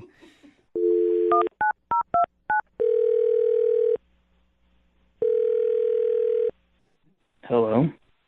Hi, may I speak to Billy, please? This is Billy. Hey, Billy. How you doing, man? You just waking up? Yeah, I was taking a little nap. Who is this? This is Jubal from Brooke and Jubal in the morning. Sorry to disturb your sleep, man. Yeah, no problem. Why'd you say you guys are calling? I'll explain. My name is Jubal from Brooke and Jubal in the morning. It's a radio show, okay? Okay. Okay, and we do a segment on our show called the Second Date Update. I don't know if you've heard of that. I haven't heard of that. I mean, even if you did, you probably wouldn't even know it right now. You sound like you were in a deep sleep. So if you go out on a date with somebody and then don't call them back after, that person can email us to get you on the phone and find out what happened. Okay. So we got an email about you from a woman named Ashley. I know an Ashley. Okay. Okay, and the Ashley that we're talking about is hopefully the same one that you say you know. She plays the bass in a band. Okay, yeah, I know her. Yep, and you guys hung out the other night. You watched her show, hung out at the bar, and then made out with her at her place? Okay, yeah. He's Yeah, like, yeah, okay. I'm on the same All page right. as you finally. Sounds like you're starting to get with it some more. Well, good morning. Ashley emailed us because she hasn't heard back from you and she wants to know if she did something wrong. Oh, okay. I mean, yeah, she texted me a few days ago, and I don't know if I should really get back to her. I mean, it was a good time, but I don't know, you know. What's making you question it?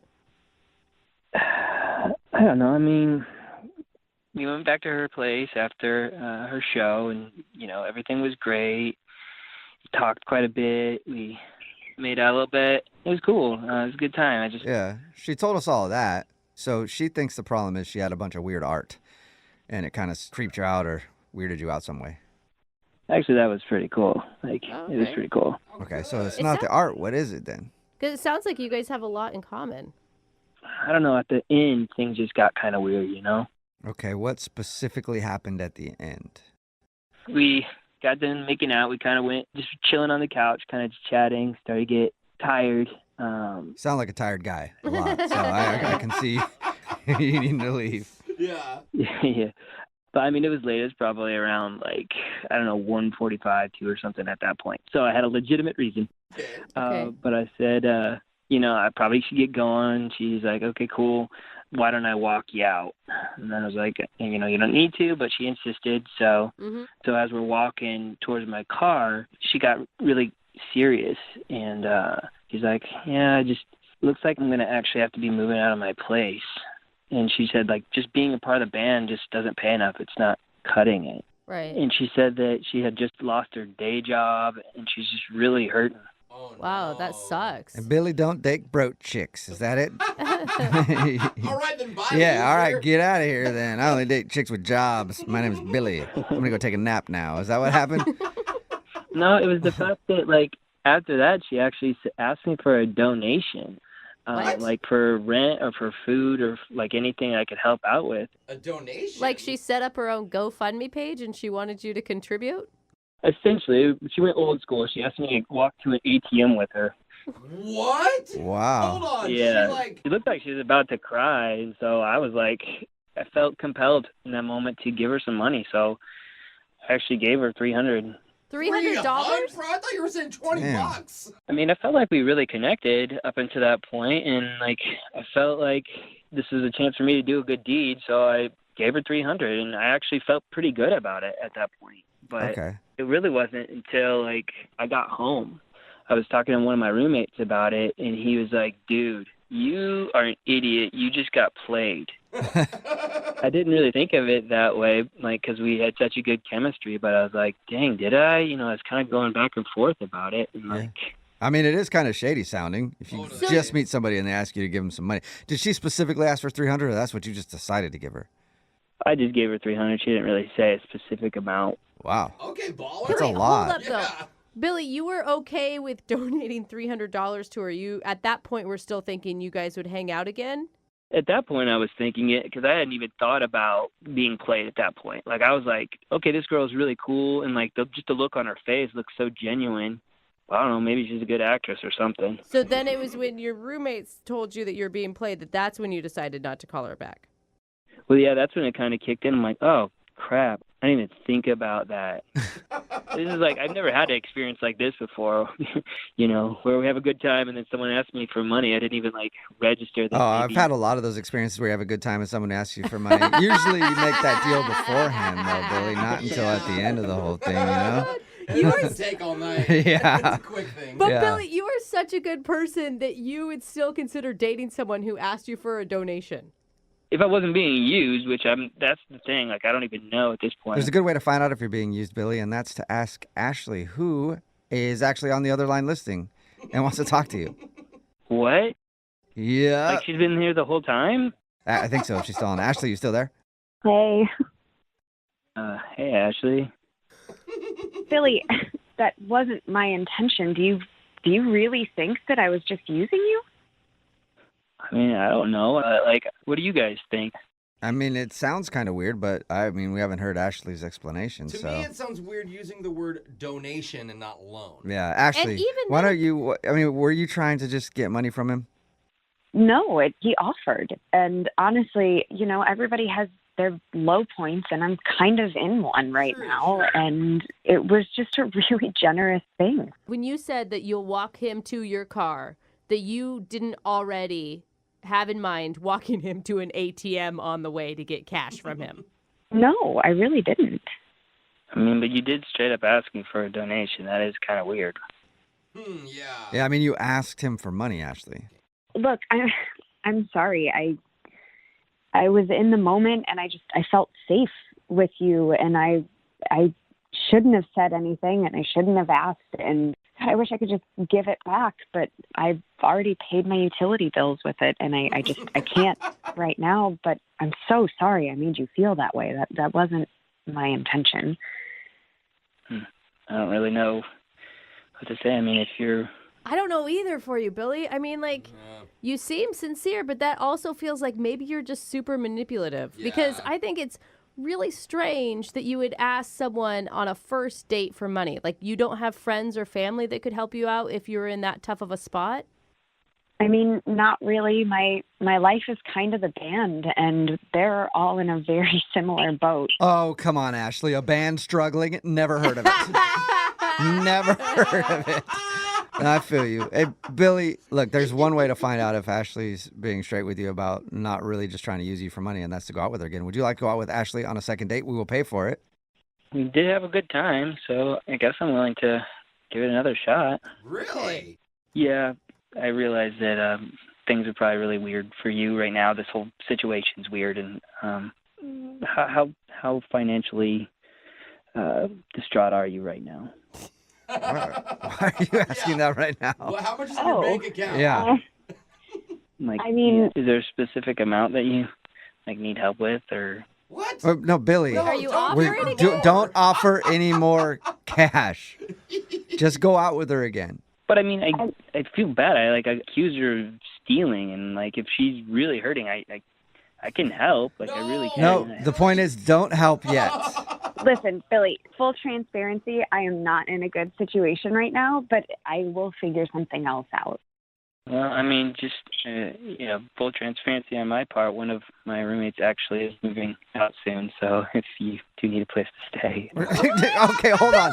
Just go out on the date, you guys. All right, before Ashley, you move in with Billy, or Billy, you give more money, or whatever you guys are doing. But congratulations, you did get a second date, Ashley. Oh, my God.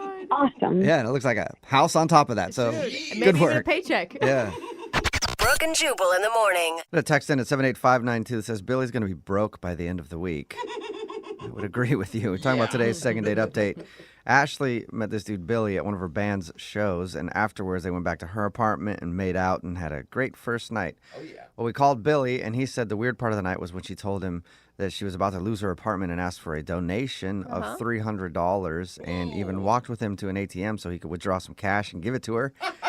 And after the date, Billy's buddies were like, I think she's scamming you. She robbed you, bro. Yeah. Right. She said she didn't plan to do that. She's just at a low point and needed some help, and it just came out naturally. Yeah, just walking to an ATM is so natural. Yeah. And by the end of the call, he offered Ashley more money and even said she could move in with him if she needed to. Dude. So overall, very successtional second date update for Ashley, I think. Yeah, for her. Yeah. I really hope she's not scamming him. Oh, dude. His salary is now her salary. Exactly. Yeah. Remember, if you want to do a second date update, all you have to do is email the show, and we will call the person who didn't call you back.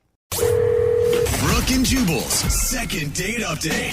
I think a Mariners game is a good place to meet people. Oh, yeah. Like you're in the Such a beer good garden, people are drunk. Oh, yeah. Awesome place. See, Seriously. why do you always have to associate drunk with meeting people? You know you could do that sober too, right? Not me. Yeah. Some people can. I don't know. Yeah. James is on the phone with us right now. James met a girl outside of Safeco Field. You met her in the beer garden during a Mariners game? Yeah. I was at the beer garden with a couple friends, and Did you just walk up to her and see her and want to talk to her, or was she in a group of other friends that you had out there? she was there with like a couple of friends. But I saw that she had like a Mariners shirt on, and I'm used to a lot of girls wearing like sports shoe jerseys or whatever, but they never really know anything about the team. Those ones are usually wearing the pink jerseys. Even I can't stand the pink jerseys. Yeah. I am sorry. I know.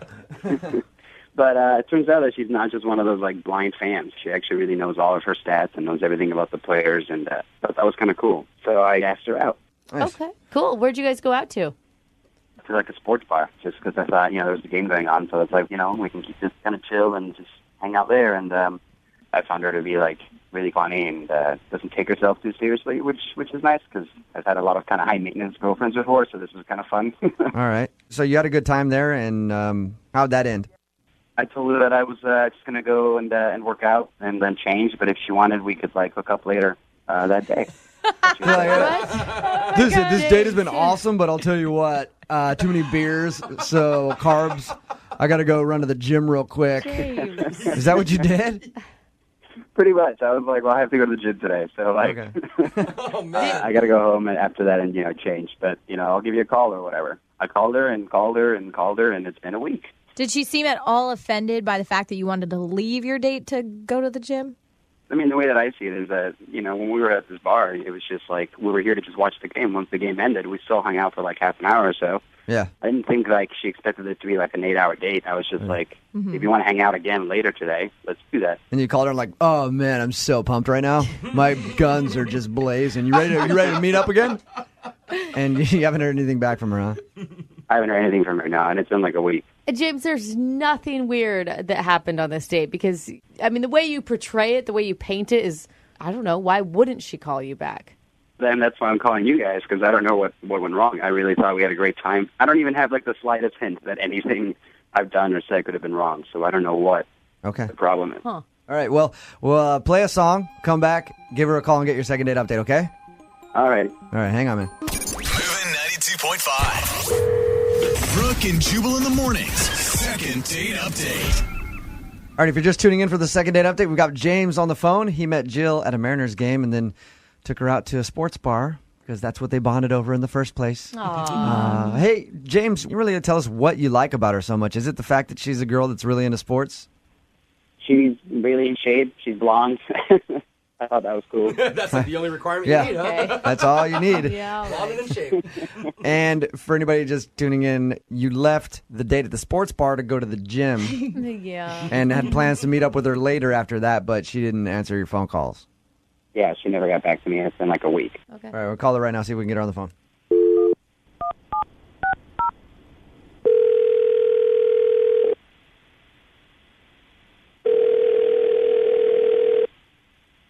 Hello, Hi, is Jill there? this is Jill. What's up? This is Jubal from Brooke and Jubal in the morning. I'm moving 92.5. Hi. How's it going? Good. Why are you calling me? What's new? It's been a while since we talked. Don't be creepy. Like forever. Like literally forever. Yeah, Jubal. like we've never spoke before. Yeah. Oh my God, how she thinks this is funny is beyond me. Hey, Jill, you went out on a date with a friend of mine a little while ago. I did. Mm-hmm. Who is your friend? His name is James. Yeah. How do you know James? You know, just friends of friends. We're both big Mariners fans, you know. Come on. Okay. So he said that he enjoyed your date, but he was wondering why you wouldn't call him back. And I said, you know what? Let's give Jill a call and ask. Well, what did James tell you?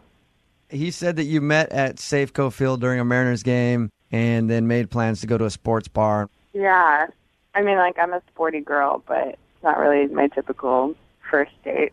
So did just going there bother you?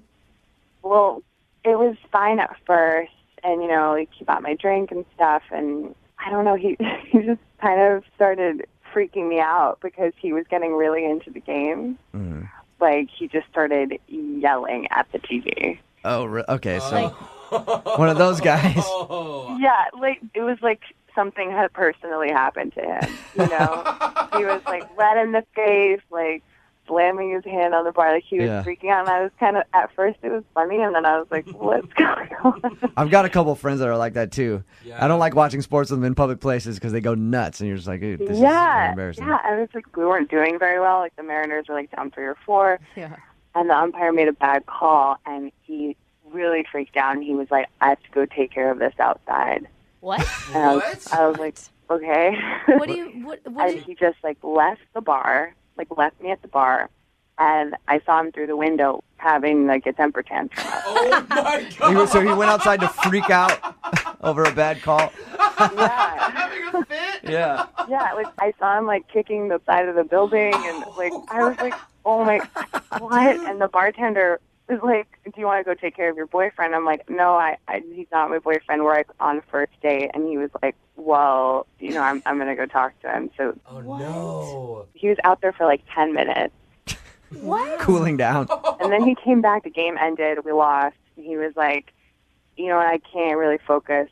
I have to go to the gym to work out my frustration. Dude, if you're rooting for the Mariners, how do you ever get anything done in your life if you can't focus when they lose? I know, right? Jill, I should tell you that James is on the phone with us right now and heard everything you just said. Yeah, so is that how it went down? Oh my god! Oh my god! Is that true, James? Did you get that mad? I got mad. I mean, I'm a huge sports fan, and they were like losing, and so yeah, I got mad. But it's not like I was having terrible temper tantrums. It's normal for a fan to get angry. That doesn't sound normal. I get into certain games that I watch, but I've never had to go outside and start kicking the wall and screaming at passersby. And I didn't want to have like a tantrum in the bar, so I decided to go outside. I thought that was like the polite thing to do. Yeah, but you left me in the bar, big by myself. I said I'd be right back. And you were like I thought you were like a big sports fan too. I thought you would be upset about it as well. Well, I mean, I was upset, but you were like legitimately freaking out, like you had a problem. It's called being a good fan. It's supporting your team. I don't know. I feel like maybe you have anger management issues. No, I don't have anger management. I am a sports fan. This is the most common thing in the world. How can you not? James, don't have anger management issues. James, I don't think there's anything wrong with what I did. I really don't. I also feel like if you didn't want to meet up that day, you could have just texted me or whatever and said, hey, you know what, I'm not interested, instead of just like leaving me hanging for a week. James, you got passion. That's what it's called. No. Passion. Exactly. It's called passion. Mm-hmm. No, this is like a huge red flag. Like a huge red flag, James. Yeah, like how would you act if we were, like watching a game and there was a small child around or like an old lady or something? Well, you hope there's no bad calls because one of them's getting chucked through the window. Hey, Jill. Yeah. We'd love to send you guys out on a second date. We'll pay for it. Would you be willing to go out with James again? Maybe we'll send you to a place that doesn't have any sort of sports, TVs, memorabilia, anything. None of that. No, I don't think so. Really? Yeah, that's a good decision. Are you kidding me? He's just a sports fan. No, he's not. Well, you know what? I don't actually even want to go on a date with you because obviously you're not a real fan. What? Obviously, you're not It's not even about I that. can't be with somebody who's not like as passionate about something that they pretend to be. Okay, so forget it. I am a real fan. I can just control myself in public. No, because if you were a real fan, then you would care what's going on in the game, and obviously you don't care. You're not being okay with that, so it's fine. Wow. Oh my God. I kinda wa- I hope you find a girl that can deal with your I'm sure I will. crazy Yeah, I like you. All right, James. Well, you got your answer. Yeah, well, thanks, guys. I appreciate it. At least now I can find somebody who actually cares about the sport. Like, Oh. You know what, dude? Yeah, good luck with that. James, I want you and I to go to a Storm game, though. I want to see you at a WNBA game just going ham. Brooke and Jubal in the morning. We've been doing these second date updates for quite a while now, and we've had people meet in all types of places. But I don't think we've ever had a couple meet at circus class before. Oh, that is That's awesome. where the girl who met the guy that she wants to call in today's second date update apparently met him at circus class. I picture just her waiting outside of a tiny little car with like 15 guys getting out of it, and he was like the fifth, and then they made eye contact, and she knew that he was the one that had her heart. Her name is Kayla. Kayla, how are you? I'm doing great. How are you guys? Good. First of all, where do you sign up for circus class? I'm very interested, actually. There are circus schools everywhere. It's like everyone's all about like fun fitness. So, Right. it's like fun fitness. So this is you're doing this for fun. It's not your profession. No. It's definitely like I can't bring myself to like run or go to the gym. So this is my So alternative. you do circus class. Good. I'm glad you're not trying to start an office romance at the circus and date one of the other circus employees. That would be very bad. Drama in the circus is not good. Right. All right. What's this guy's name? Tim. And how'd you meet Tim? Well, I met him really briefly in class. It's a really busy class, so it's hard to like socialize. But we were in the same group together, and I didn't exactly see what happened, but I turned and heard like everyone had gasps, and then he was on the floor. So I guess he fell off the trapeze. Oh, That's a big deal. I mean, what about the net? You guys have a net, right, under the trapeze? It wasn't a super high trapeze. We had a mat under him. So was he hurt badly? He hit his head on the ground. He probably rumbled his brain a little bit, but he's fine. The instructor had a bunch of other students on his hands, so I just grabbed ice for him and kind of took care of him for a little while. You saw that as you're in, didn't you? Like you were like, this is it. This is when I'm going to make my move. I've been in class for a while, and actually that happened to me a couple weeks ago, so I got it. All right. Was he doing okay while you took care of him, or was he kind of messed up? Yeah, no, he was fine. He actually kept telling me to, like, leave. I think that he was, a little embarrassed maybe from falling, but I just kept an eye on him and gave him some ice and all that stuff, and we were getting along pretty well. And then he asked me if I wanted to get drinks after class. Nice. Oh, that's And did you awesome. say yes to that? Yes, he's very cute. And honestly, I didn't feel very comfortable leaving him alone for hours after class, so keeping an eye on him that way. That's a good way. That's a good way to get a date. Just be like, hey, I have a head injury. If you leave me, I could die. Do you want to go to a bar and hang out? Because if you don't, and then I pass away, it's on your hands. Is that kind of? That's kind of how you felt about that. That's a good way to get a date. Not exactly, but there was a layer of concern for sure. Yeah, because there's nothing better to follow up a concussion than alcohol. How did drinks go? It was great. We had really good conversation. We seemed to have a lot of the same interests beyond circus. There was a moment he went to the restroom and he was gone for a really long time. It was probably like 10 minutes. Okay. That's a long time to be in the bathroom. Right. No, not for a dude. Just because of what had happened in class, I got nervous, so I asked a guy to go in and check on him, and he was totally fine. And did he mention that the guy went to check on him? Yeah, the guy I sent in there came out before Tim, and he told me that he was just taking like a really long, Oh, so he was doing that. On a That's first date? weird to do when you hang out with somebody right away. Sometimes when you have to do it, you have no choice. But when you're in that situation as a guy, I know you definitely try to make it as quick as possible. Not pull out your phone and start playing a video game, and 20 minutes later you come back to the table. It was 10. And if he hadn't have just fallen on his head, then I definitely wouldn't have even thought twice. Right. I was just concerned. What did he say when he came out of the bathroom and he knew that you had sent in someone to check on him?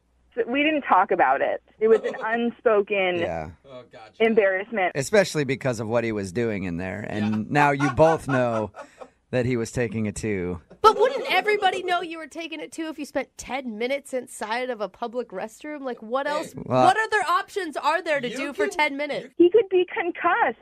I don't know if he nodded off or something. Yeah, under other circumstances, you'd know what he was doing. No. But if he hit his head and he wandered in there, then you're not sure. I get what And you're I saying. would leave him be. Yeah. Right. I just don't get why he'd be embarrassed when it would be obvious what he was doing. Because That's you don't all want to I'm be saying. taking a dump on your first date. Well, then don't go to the bathroom for 10 minutes. Make it quick. I don't think he was expecting to go on a date after class. Yeah, I mean, it wasn't like you guys had planned this date and he had a chance to clear everything out before heading out on the town with you. So why do you think he's not calling you back then? Well, it's not even that he's not calling me back. We agreed that we would go out again after class, and he just hasn't been in class for the last week. And how many classes have you guys had? Like 1, 2? I was supposed to have seen him twice already, and he hasn't been in either class. And I've called him, and he hasn't called me back, but I just haven't seen him at all. Wow. And I don't know if he's just not into circus anymore, or if maybe his concussion took a bigger toll and he's taking some time off. Let's find out. We're going to play a song, come back, call him, and get your second date update, okay?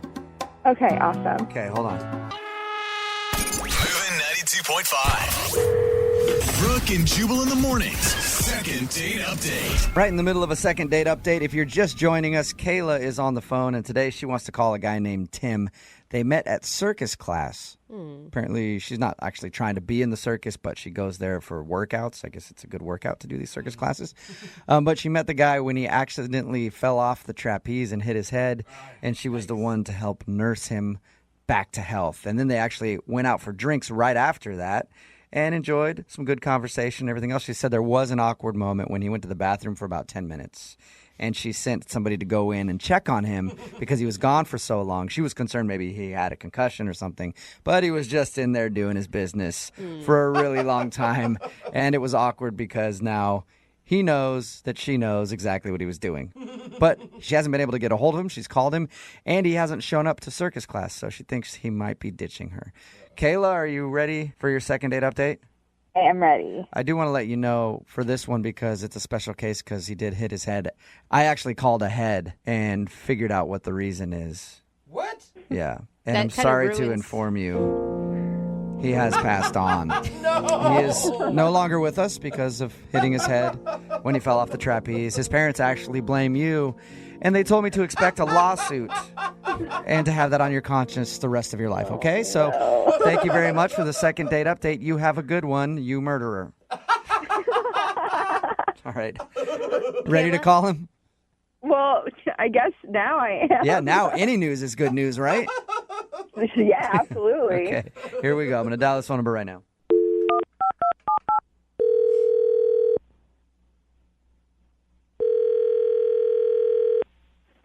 Hello. Hey, can I speak to Tim, please? Yes, this is Tim. Tim, how are you? This is Jubal from Brooke and Jubal in the Morning. Good. Who is this? Jubal from Brooke and Jubal in the Morning, the radio program. I'm calling you today because one of our listeners emailed us about you. Okay. Her name is Kayla. Kayla recently met you at a circus trapeze class kind of workout thing. Oh, yeah, okay. Yeah, well, Kayla emailed us because she said she really enjoyed meeting you, but also that she hasn't seen you at the circus class since you guys went out for drinks. So she asked if we could get you on the phone and find out why. Oh, I'm sorry. She wants... What does she want? She wants to know why you're not calling her back and also why you haven't shown up to the circus class. She feels like you're ditching her. No, I'm not ditching her. You aren't? Really? No, not at all. I mean, she's a cool girl, but I just haven't been going to class lately. Is it because you hit your head? How do you know about that? I know because Kayla told us about it. She told us all about how she met you at the circus class and how you guys had drinks after. And I guess she's confused why you aren't showing up to class anymore and won't call her back because she really would like to see you again. Wow, it's a little crazy. Not like I blew her off. But you understand how it would feel that way, especially since you guys made plans to go get drinks next time you had class together. Well, it was more or less her idea. I don't necessarily remember if I committed to that, though. Okay. So you didn't commit to seeing her again. Why haven't you shown up to class? Is it because she's there? Well, it was, I have a very vague recollection of the whole night. It was very traumatic. Was it? Were you really injured very badly from falling off the trapeze? Well, I mean, it was like a 10, 15-foot fall. Dang. And there were a lot of people concerned, All right. Why don't you want to hang out with her again? I don't know. She's a great girl. It's just that, there were some other things that kind of happened that night, that I didn't want to be misleading. You don't want to be misleading? About what? Just things happen, it's just kind of my business, my personal stuff. Right. I don't want to get too into your business. Is it something bad that you don't want to talk about? It's not bad. This is just alarming. I'm just surprised that she would go through all of this to get a hold of me. Right. So it's a lot of work. So is there anything that you could tell us? Anything. I'd appreciate it. Okay, fine. I'll tell you guys. It's just that a lot of people came up to me that night, and there was another girl in the class who I had exchanged numbers with, and she expressed an interest in me. And while I was on the date with Kayla, I was getting text messages from this other girl. Okay, so you're dating another girl from that circus class? Well, I don't know if I would call it dating. And it's not just her. There was a couple other people in the class that I'm seeing right now. Who knew you could slay so badly in a circus class? You're dating a bunch of people from the circus class? I'm going on a lot of dates with people that were concerned about me that night. Oh my God. So you're using... Hey, dude, you know what? I like your style. Use the head injury to score dates. Well, it wasn't... I didn't do it on purpose or anything. It just kind of... But you happened. totally played it up once why you not? started getting hot chicks trying to take care of you. Why not use the sympathy card? I get it. Oh my gosh. So you guys can understand now. It'd be weird for me to go back to circus class with all these women around that I'm seeing. Yeah, for sure. No, I totally get it. If you're dating everybody that's in the circus class that was concerned about you after you hit your head, I can understand you not wanting to go back there and get caught up in some sort of angry circus battle. Don't block yourself. Right, for your affection. You know, and I would totally call Kayla back. I just have to let everything run its course. All right, cool. Well, you know what? You don't even need to wait to call her back because she's actually on the other line listening. What? You're kidding me, right? Tim, I was actually worried about you. Like, I didn't know what was going on. I didn't know if it was, like, more severe than it was that night. You weren't calling me back at all. I was worried. Kayla, I appreciate your concern. You're very wonderful. You know, you really don't need to say those things. Kayla, you're a really nice girl. I mean, you've obviously gone through all this trouble. I was just kind of, you know, weighing my options. I can't believe that you just wouldn't even call me back and let me know what was going on. I was actually concerned about you, and you let me believe that we had this great night, and I was expecting to hear back from you. You could have at least told me you weren't interested. No, I am interested. It's just that, you know, no, you're not interested. I am. It's just no, that you're right not. Now, it really doesn't matter anymore because I'm not interested in you. Oh. Tim, can I ask, are you being honest with all these women that you're dating that you're not, like, looking for a relationship? I mean, it's not about being honest or anything. I'm just dating. It's just like, you know, if they call me, I hang out, we go out with them. Not really. I called you and you didn't call me back. Well, I was going to call you back. Is Friday? Are you available Friday, Kayla? No, I'm not. Slick. How about Saturday? No, I'm not available to go out with you ever. Kayla, are you positive? Yeah, I'm positive. Because I have to ask him no matter what. Tim, would you like to go out on a second date with Kayla? She's not available this Friday or Saturday, like she said. But I will pay for another date for you guys to go out of your choosing. Absolutely. There you go, Kayla. He sounds like he's a really wanted guy. I mean, there's got to be something cool about him, right? Do you hear that, Kayla? I mean, do you really want to go out with someone that no one wants? Oh, my God. Yeah, Kayla. He's in demand, though. Yeah, I'm really not interested in any particular kind of douchebag. Any particular? Okay, so just no douchebags work for you at all? No All right. douchebags work for me. That's Okay, a pretty sorry, good Tim. line. You could have got a date if you weren't a douchebag. Okay, I take offense to that just because, you know, I hit my head and girls came to my aid. I'm in high demand right now. I'm just capitalizing on this. Yeah, I like how the hitting your head was the best thing to ever happen to you, Tim.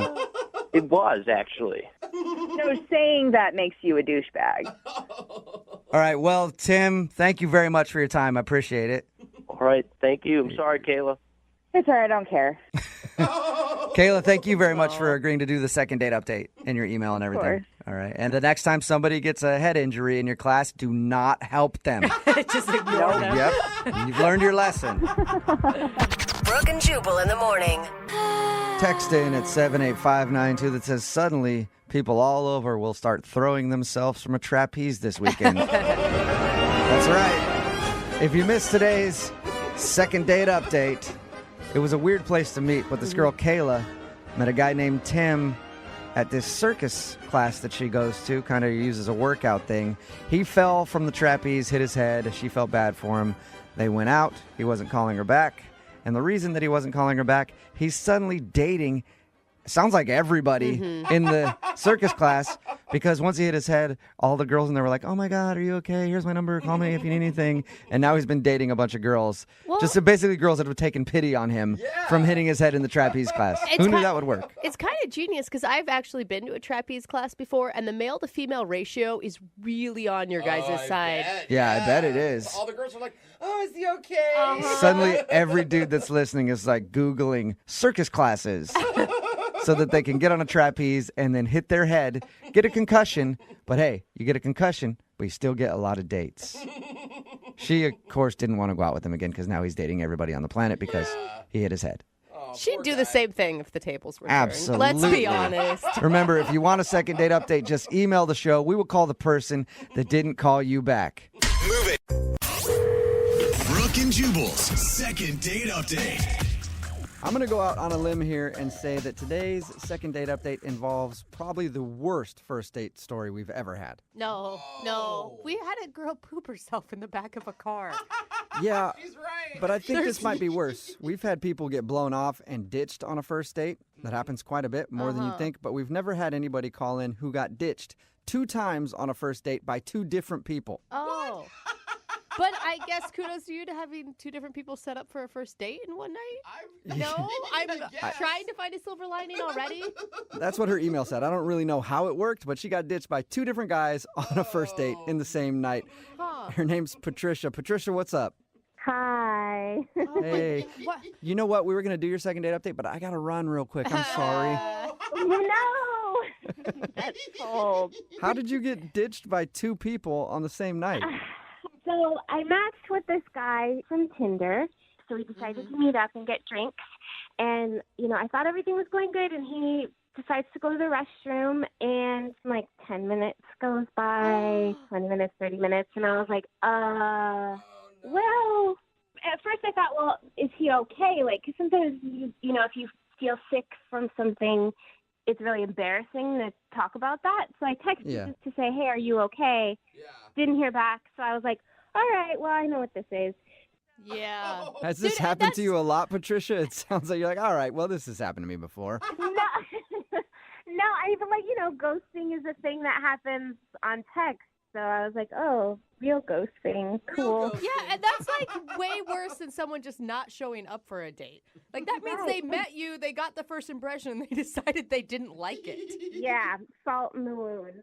Well, I will say it is brave for you to call and make this all public after it happened. So continue. So then I was going to stay positive, so I decided to hang out and, have a few more drinks and, enjoy myself. And I ended up meeting this other guy, but I had already had plenty to drink. And the conversation is great from what I can vaguely remember. And I know we made out and exchanged numbers because I had this number in my phone.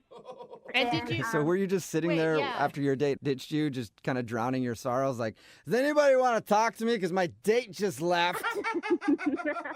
I hadn't quite reached that point yet, but I was with the mindset like, I'm going to make the best of this. I'm not going to let him ruin my night, even though he's a jerk. Yeah. I'm going to make this great. That's awesome. So did you approach this second guy? Well, he approached me, which kind of helped my ego a little bit after that first burn. You needed that. That could help. Yeah. Yeah. So the conversation was great. We exchanged numbers, but I don't remember a whole lot. I know he put me in an Uber, and I think his name was Pete. Oh, my God. Okay, so you don't even know his name. I'm 60% sure that his name is Pete, but then 30% says Mark, and I don't know about the other 10%. So what? Well, the other 10% is just a wild card. Yes. Patricia, we've all had those nights where we don't remember somebody's name, but why would you want to follow up with them? Well, but I do remember that the kissing was really good. Oh. Okay. And, I mean, it's nice to, like, put someone in an Uber and make sure that they are safe. And, I remember having fun. I just don't remember his name. Okay. Okay. So is that who you want us to call today? You want us to call Pete or Mark or Mr. 10%? So I got 2 numbers. I have the number of the original guy, and his name's Oscar. No, screw Oscar. Okay. Screw So do Ditch you want Boy. us- You're not wasting our energy on him. I have the number for Oscar, who is cute and funny, and I enjoyed spending time with, even though he ditched me.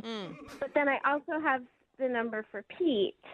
And, I liked both of them, and I would go out with either of them again. So we've got 2 phone numbers for Oscar and another guy whose name might be Pete. So which one do you want us to call?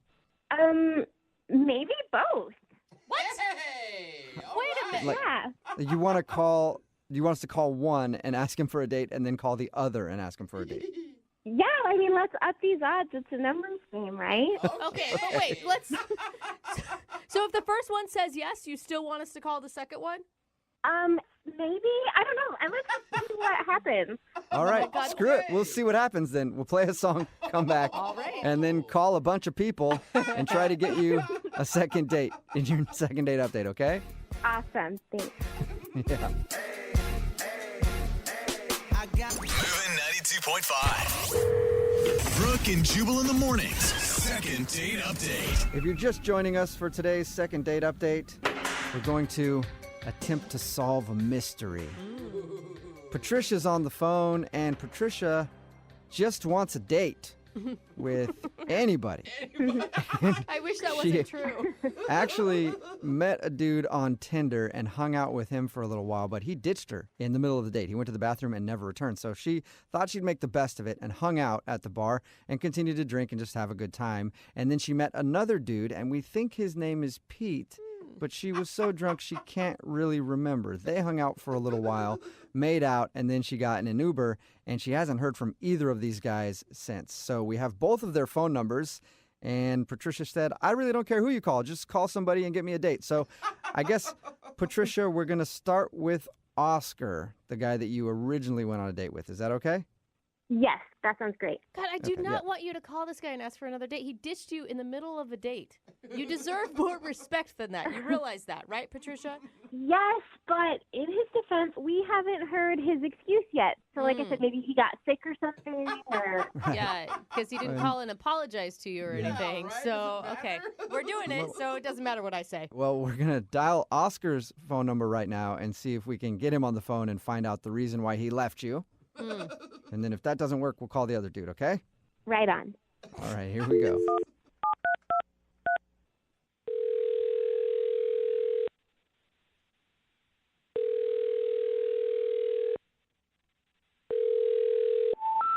We're sorry. You have reached a number that has been disconnected or is no longer in... Did you guys dial the right number? I dialed the number that you gave me. What? He gave you a Wow. Wait, he went so far that he disconnected his number? What the heck? What did you do in that first half of your date to scare this guy so bad? I have no idea. I've never had someone change their number because of me. This is new. Congratulations, Patricia. Well, I guess we can try dude number 2, the mystery backup. man. Maybe his name is Pete. Do you want to try him? Yep, let's do it. Okay, All wait, right. you If his number's disconnected, then you need to give up on dating forever. I might take a break, yeah. Okay. Are we just going to call him Pete? We're just going to gamble with that? At this point, who cares? As long as somebody answers the phone, we'll just call him whatever. All right, here we go, Patricia. I'm going to dial his number now, okay? Oh, my God. I hope he answers. I kind of hope he doesn't, making this the shortest second date ever. No. All right, here we go.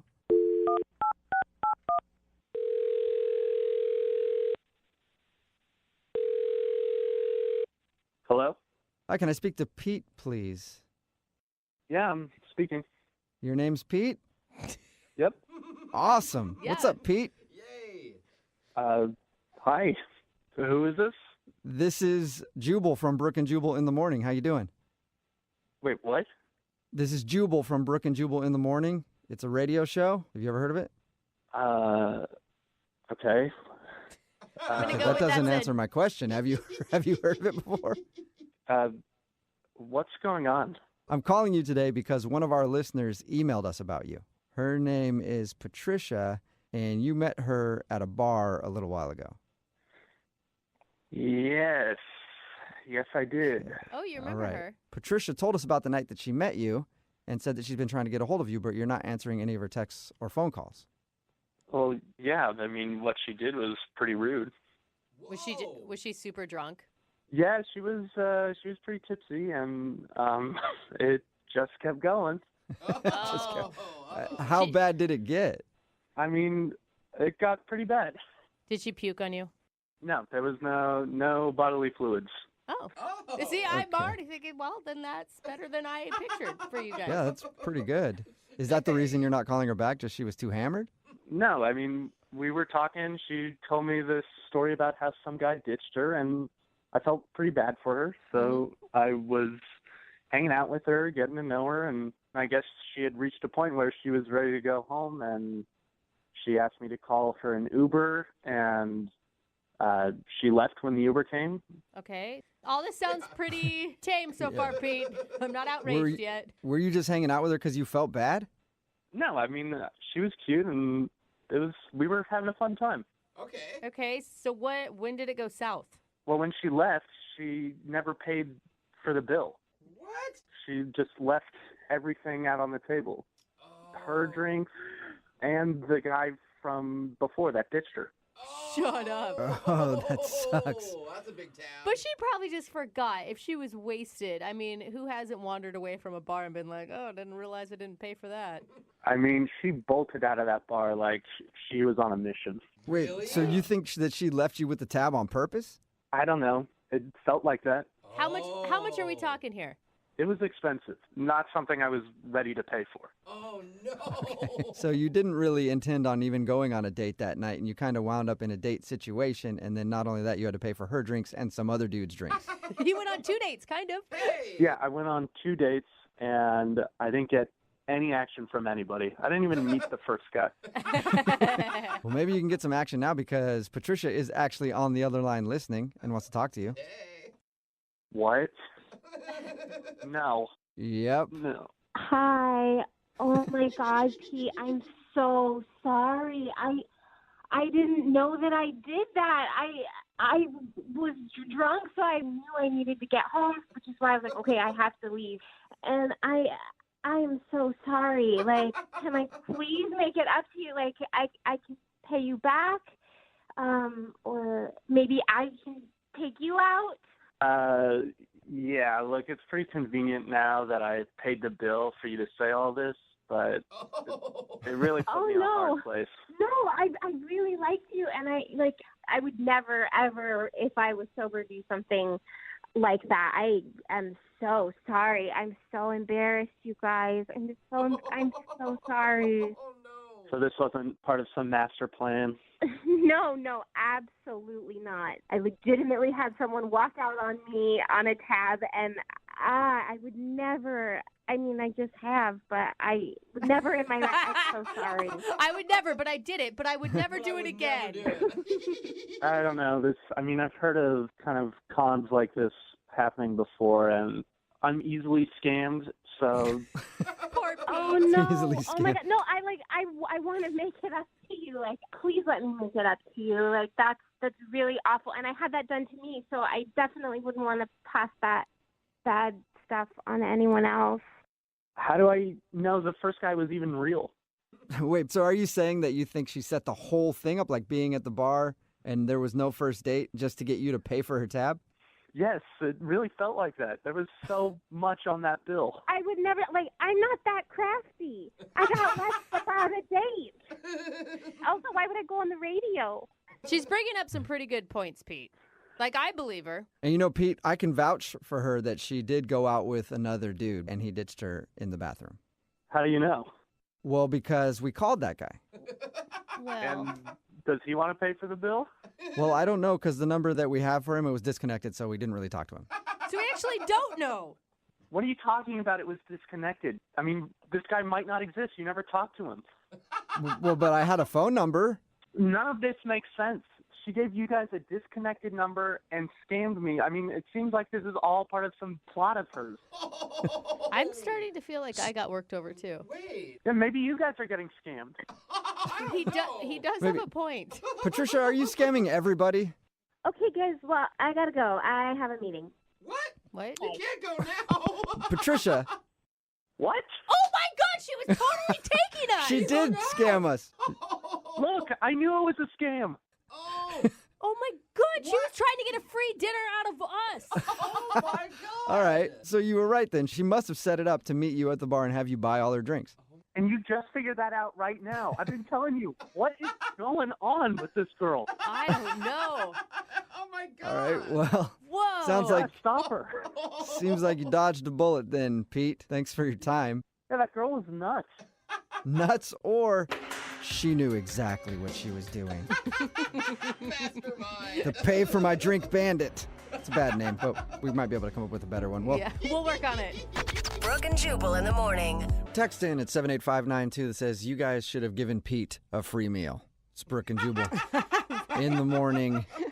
Okay, I got to explain. If people didn't hear today's second date update, listen, we've been scammed on this show a few times for second date updates. Sometimes people will make up a story just so they can yell at somebody.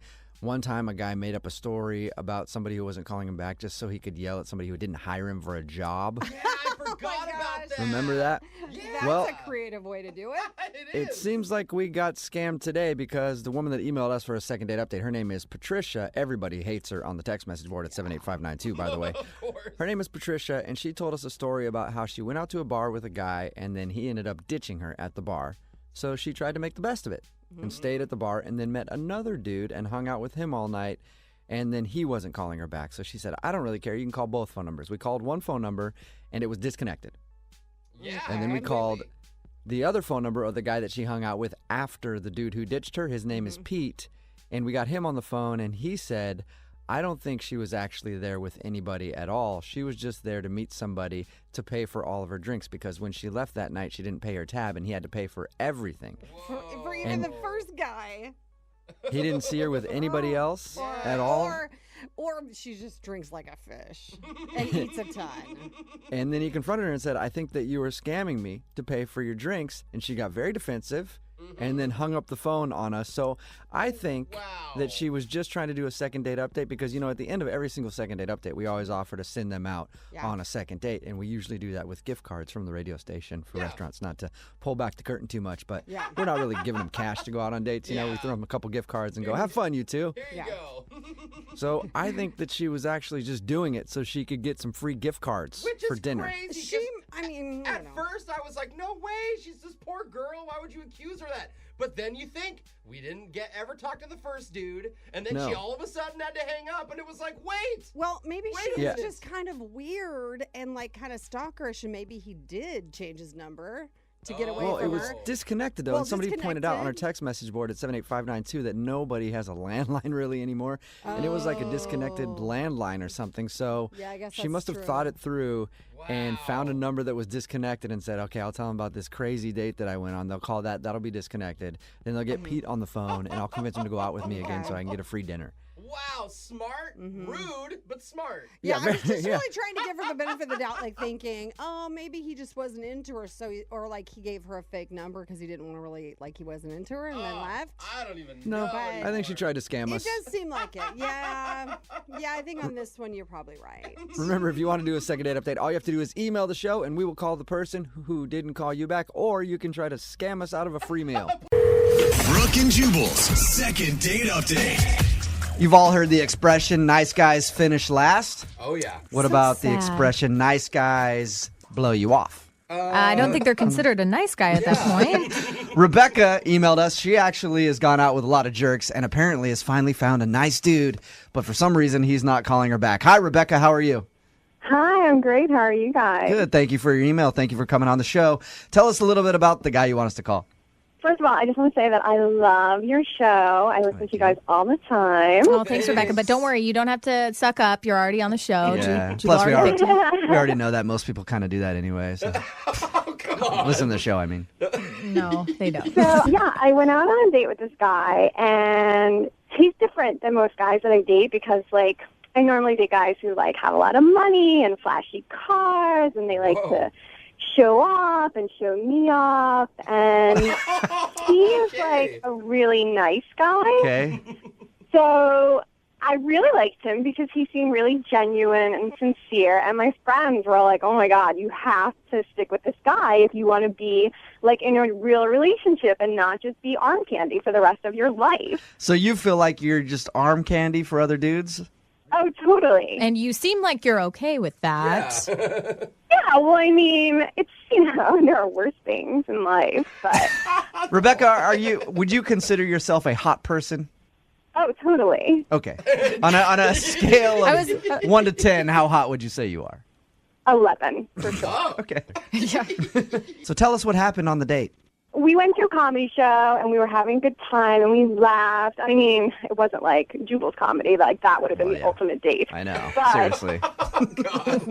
we were having a really good time, and then I invited him to come out after because I was going to meet the girls at a club. and he gave me like this tiny peck on the cheek and said he couldn't come, and then he left.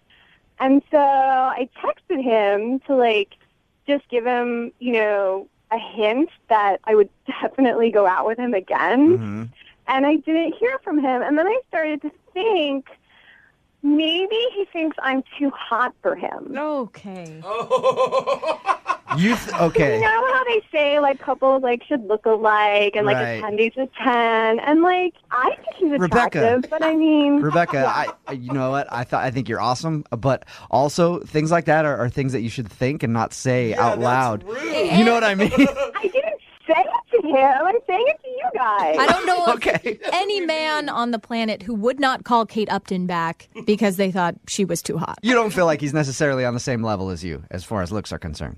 It's really hard for me to judge because I'm so used to dating guys who are like super, super hot. I noticed that we didn't rate personality scale at all in this, or humility, or. But that's what you said. You were looking for a nice dude, unlike the other guys that you've been with who are just about money and having you as arm candy and everything else. So sometimes you got to slum it, right? Oh, come on. Well, I don't have a lot of experience dating nice guys. So my friends just keep telling me that I have to make this one work. So I'm trying to listen to them. I'm trying to make a change. I feel like nice is just code word for not attractive. Yeah. I like it's just a slum it with an 8. Yeah. All right. But you liked him, though, right? I mean, you were attracted to him. Yeah, I'm attracted to him. Your voice was going up high, so that's usually a sign of. Yeah. Like, he's not like a supermodel. He's like, I don't know, like a B-list celebrity. Okay, make sure to hold on to those compliments if we get him on the phone. Yeah. The things that you're saying to us right now, you didn't say these to him, did you? No, not at all. I mean, other people kept coming up to me to like tell me how great I looked, but I mean, that always happens. And I ran into a guy who I knew, and he sent us drinks and was flirting with me, but like I didn't flirt back. Okay, well, that could be a turnoff if some other guy was flirting with you, especially if it's like a real hot, successful dude. Yeah, but I mean, I was there with John, and I stayed with John, and I did not reciprocate the flirting. Okay. Good. And he turned you down, like right after the comedy show, you said you were going out with your friends and he didn't want to come along? No, I invited him. He told me that, I don't know, he couldn't or he had plans or something, and he gave me a peck, and then he left. All right. Right there, that would make me think that something happened. Yeah. Because, like, if you're out with a hot girl and you have fun at a comedy show and she invites you to go somewhere, you're going to be like, yeah, sure, I'll come along. Absolutely. With her and her 6 girlfriends to a nightclub? I don't know. Well, maybe not. Actually. All right, well, we're going to play a song, come back, call him, and get your second date update, okay? Okay. All right, just hang on. Moving 92.5. Brooke and Jubal in the mornings. Second date update. Rebecca is on the phone with us right now, about to do her second date update. Rebecca is very attractive. Rebecca knows that, right, Rebecca? Yeah. Doy. There's nothing wrong with a little confidence, but humility is also a good thing. Well, I'm not mean. I'm just pretty. That's true. Fair. Maybe the guy was intimidated by you, and that's why he's not calling you back. And to remind everybody, Rebecca went out with a guy named John to a comedy club. After the show was over, she invited him out with her and her girlfriends to go clubbing. He said he wasn't into it, gave her a peck on the cheek, and hasn't called her since. Mm-hmm. And he's like the first nice guy she's ever gone out with, because Rebecca says that she normally just dates jerks who are into money and cars and just want to use her as arm candy. Rebecca, there's nothing you can think of that you did wrong on the date. No, I mean, I told you the only thing was that we ran into that guy I knew who sent us some drinks and was flirting, but I really hope that he's not the reason. Did you make it obvious that you weren't into that, like you were on the date with John and you weren't flirting with the other guy? Yeah, I mean, I was sitting at a table with John, and he sent us both drinks like he knew we were on a date. But still That accepting is it. such a D-bag move, too, for that guy to do that. To just be like, hey, bro, here you go. I'll buy you a drink, too. Why not? Which means Jubal's done it at one point in time. It's very true. It feels really good when you do it, too. We're about to call John right now, see if we can get him on the phone and get your second date update. You ready to go? I'm ready. All right, hang on.